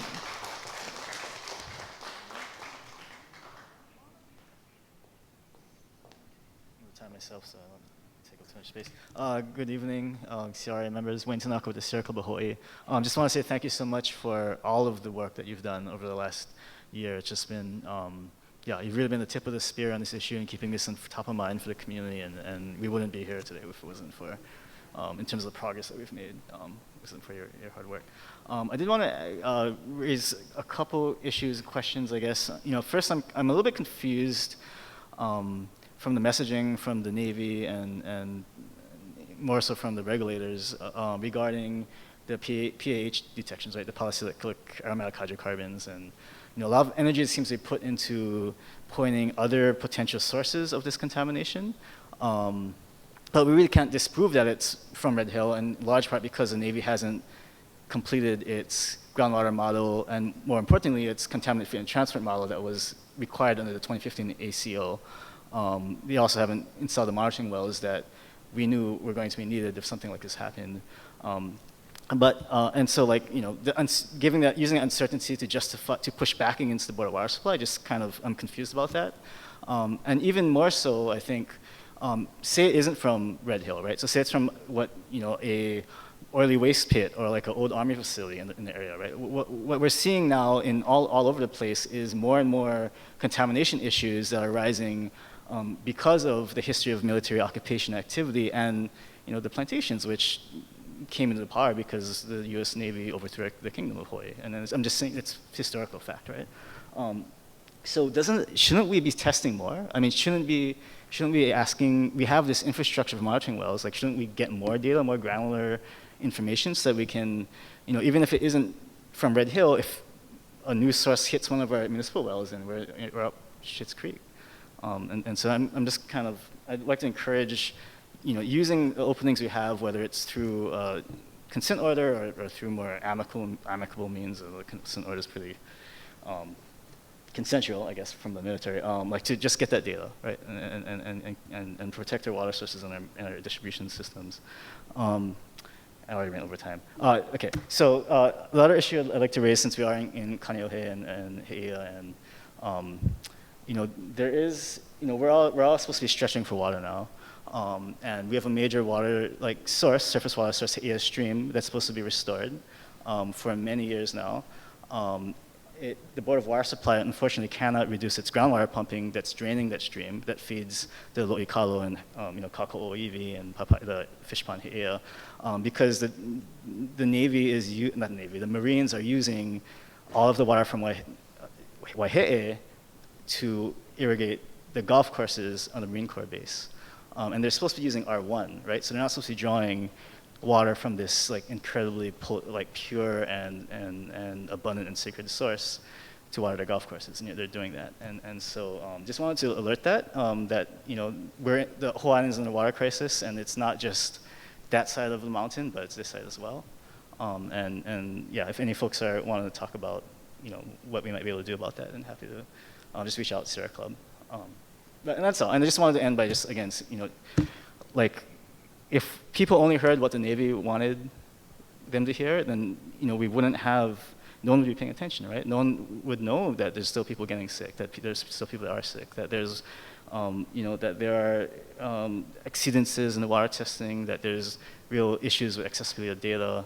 And really the CRI has, as I said, the tip of the spear, the litmus test for whether the DoD and the federal government can truly live up to the commitments that they're expressing, that they say they have to our islands and to our people. And so for the folks that are stepping down from CRI, I mean, my heartfelt gratitude. Like, I'm just, yeah, you guys are amazing and my heroes. And for the folks that are stepping up, we have our work cut out for us, and anything we can do to support your work, and, you know, please reach out. But thank you.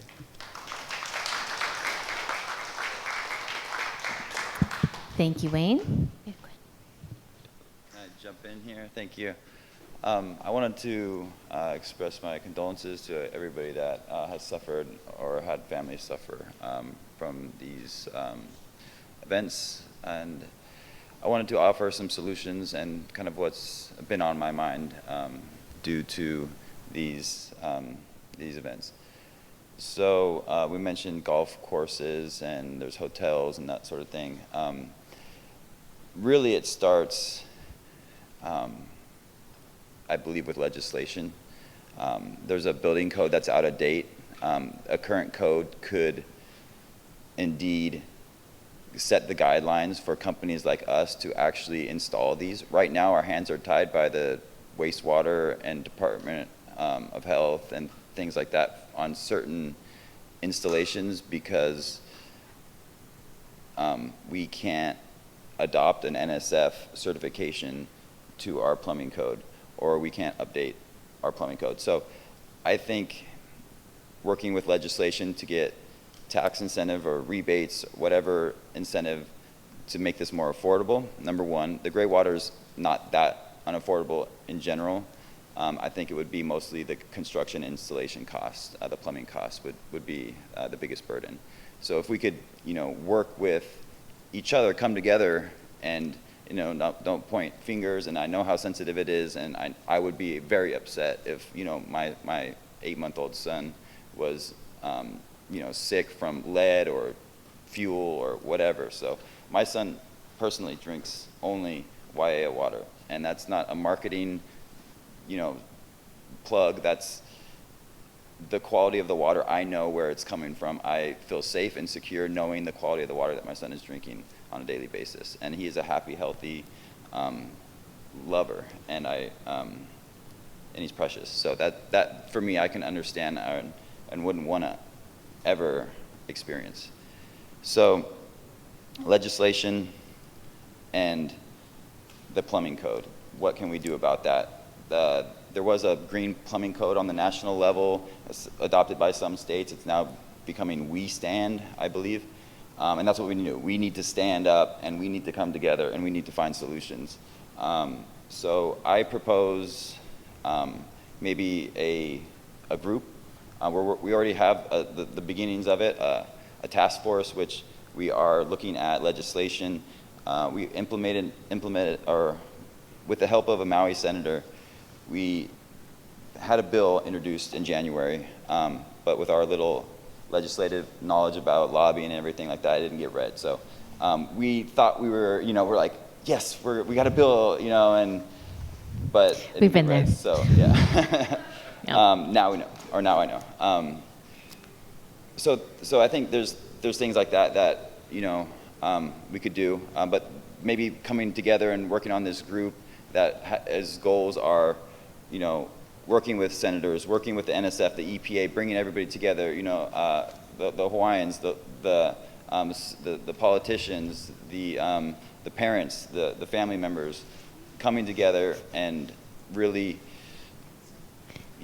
coming up and putting pressure to make these ideas become law. The guidelines are there. NSF has great guidelines, EPA as well, that we can just adopt. It doesn't have to, we don't even have to change the plumbing code or the building code that's in effect. We can just supplement it. We can just add a couple guidelines, protocols that we don't have to mess with, the delicate structure of the building code and everything that comes with it, training and expenses and everything like that. We can just adopt things that will help us conserve water. I mean, the gray water recycling you heard today, this Hydroloop is 45%, and some other are up to 65% water savings.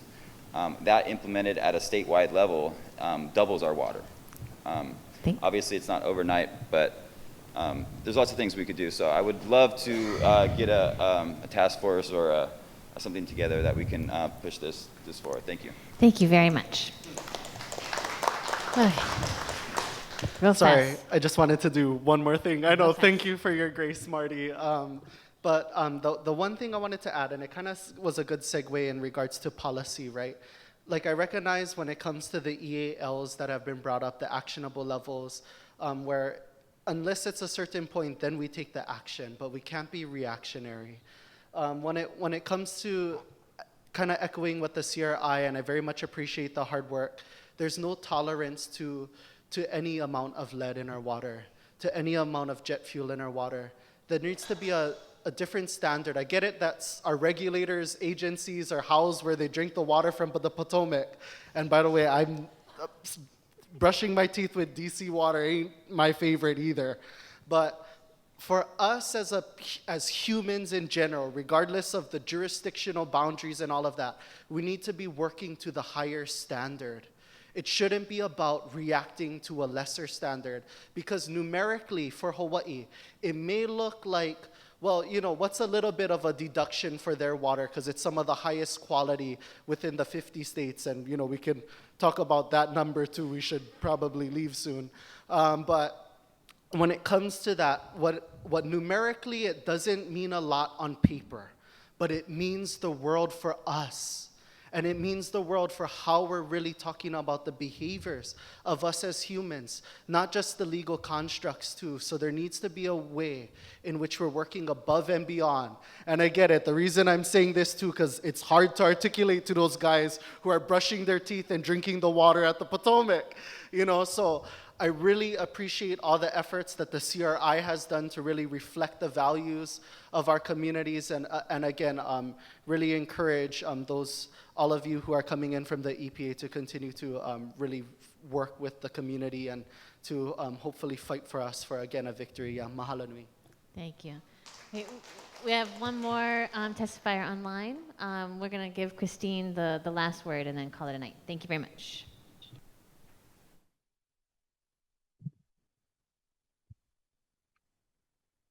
Hi, everybody. I just want to share a little bit of my personal testimony today, because I heard the question that Sharon asked the EPA, and again, I heard the EPA dancing around the question. I tested positive for lead, and that's the reason I called to have my water tested. I took the 24-hour heavy metal urine testing and tested positive for lead. The EPA came with the people that tested my water, and they were here very friendly, talking and everything else, but they watched them flush my faucet for about a half hour before they even tested the water. Now, she's saying that, you know, well, basically sidestepping the question. I'm sorry, I don't mean to be rude, but that's how I see what she did. But they were here. They were here when they were flushing the water. This is their protocol, that the water should not be flushed before the lead testing. Why did they stand here and allow it?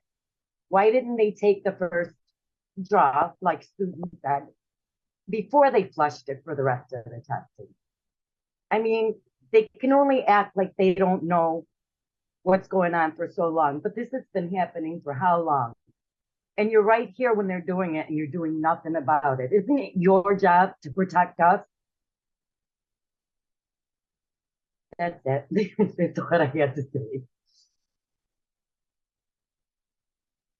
For everyone else, can you describe where you live? Like you live in Kapalina and you're on the Navy water line? Sorry, hold on. Repeat that, Marty. Christine, just for everyone else, for the audience, if you could let everybody know where you live so they have a context.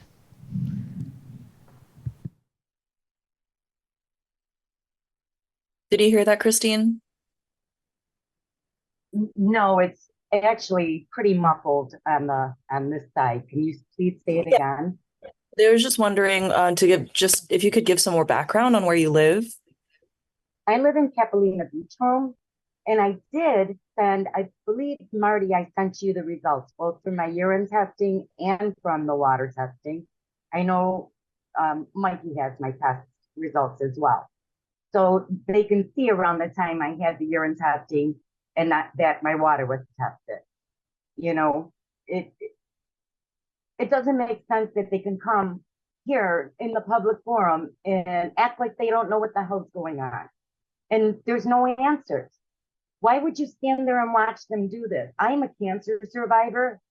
You know, there's children in my home. You have families. What if somebody was doing this to you and continually just blatantly lied to your face time and time and time again? How would you feel if it was your family going through this? Thank you, Christine, for your testimony. We really appreciate it. And we will do the best we can to get this lead issue resolved. Thank you. Okay, so I think that'll be the end of the meeting. Thank you very much for all coming. I'm sorry that we're a little late. Next meeting is September 26th, and we will have new CRI members, and I don't know, maybe the Navy will show up in September. We don't know.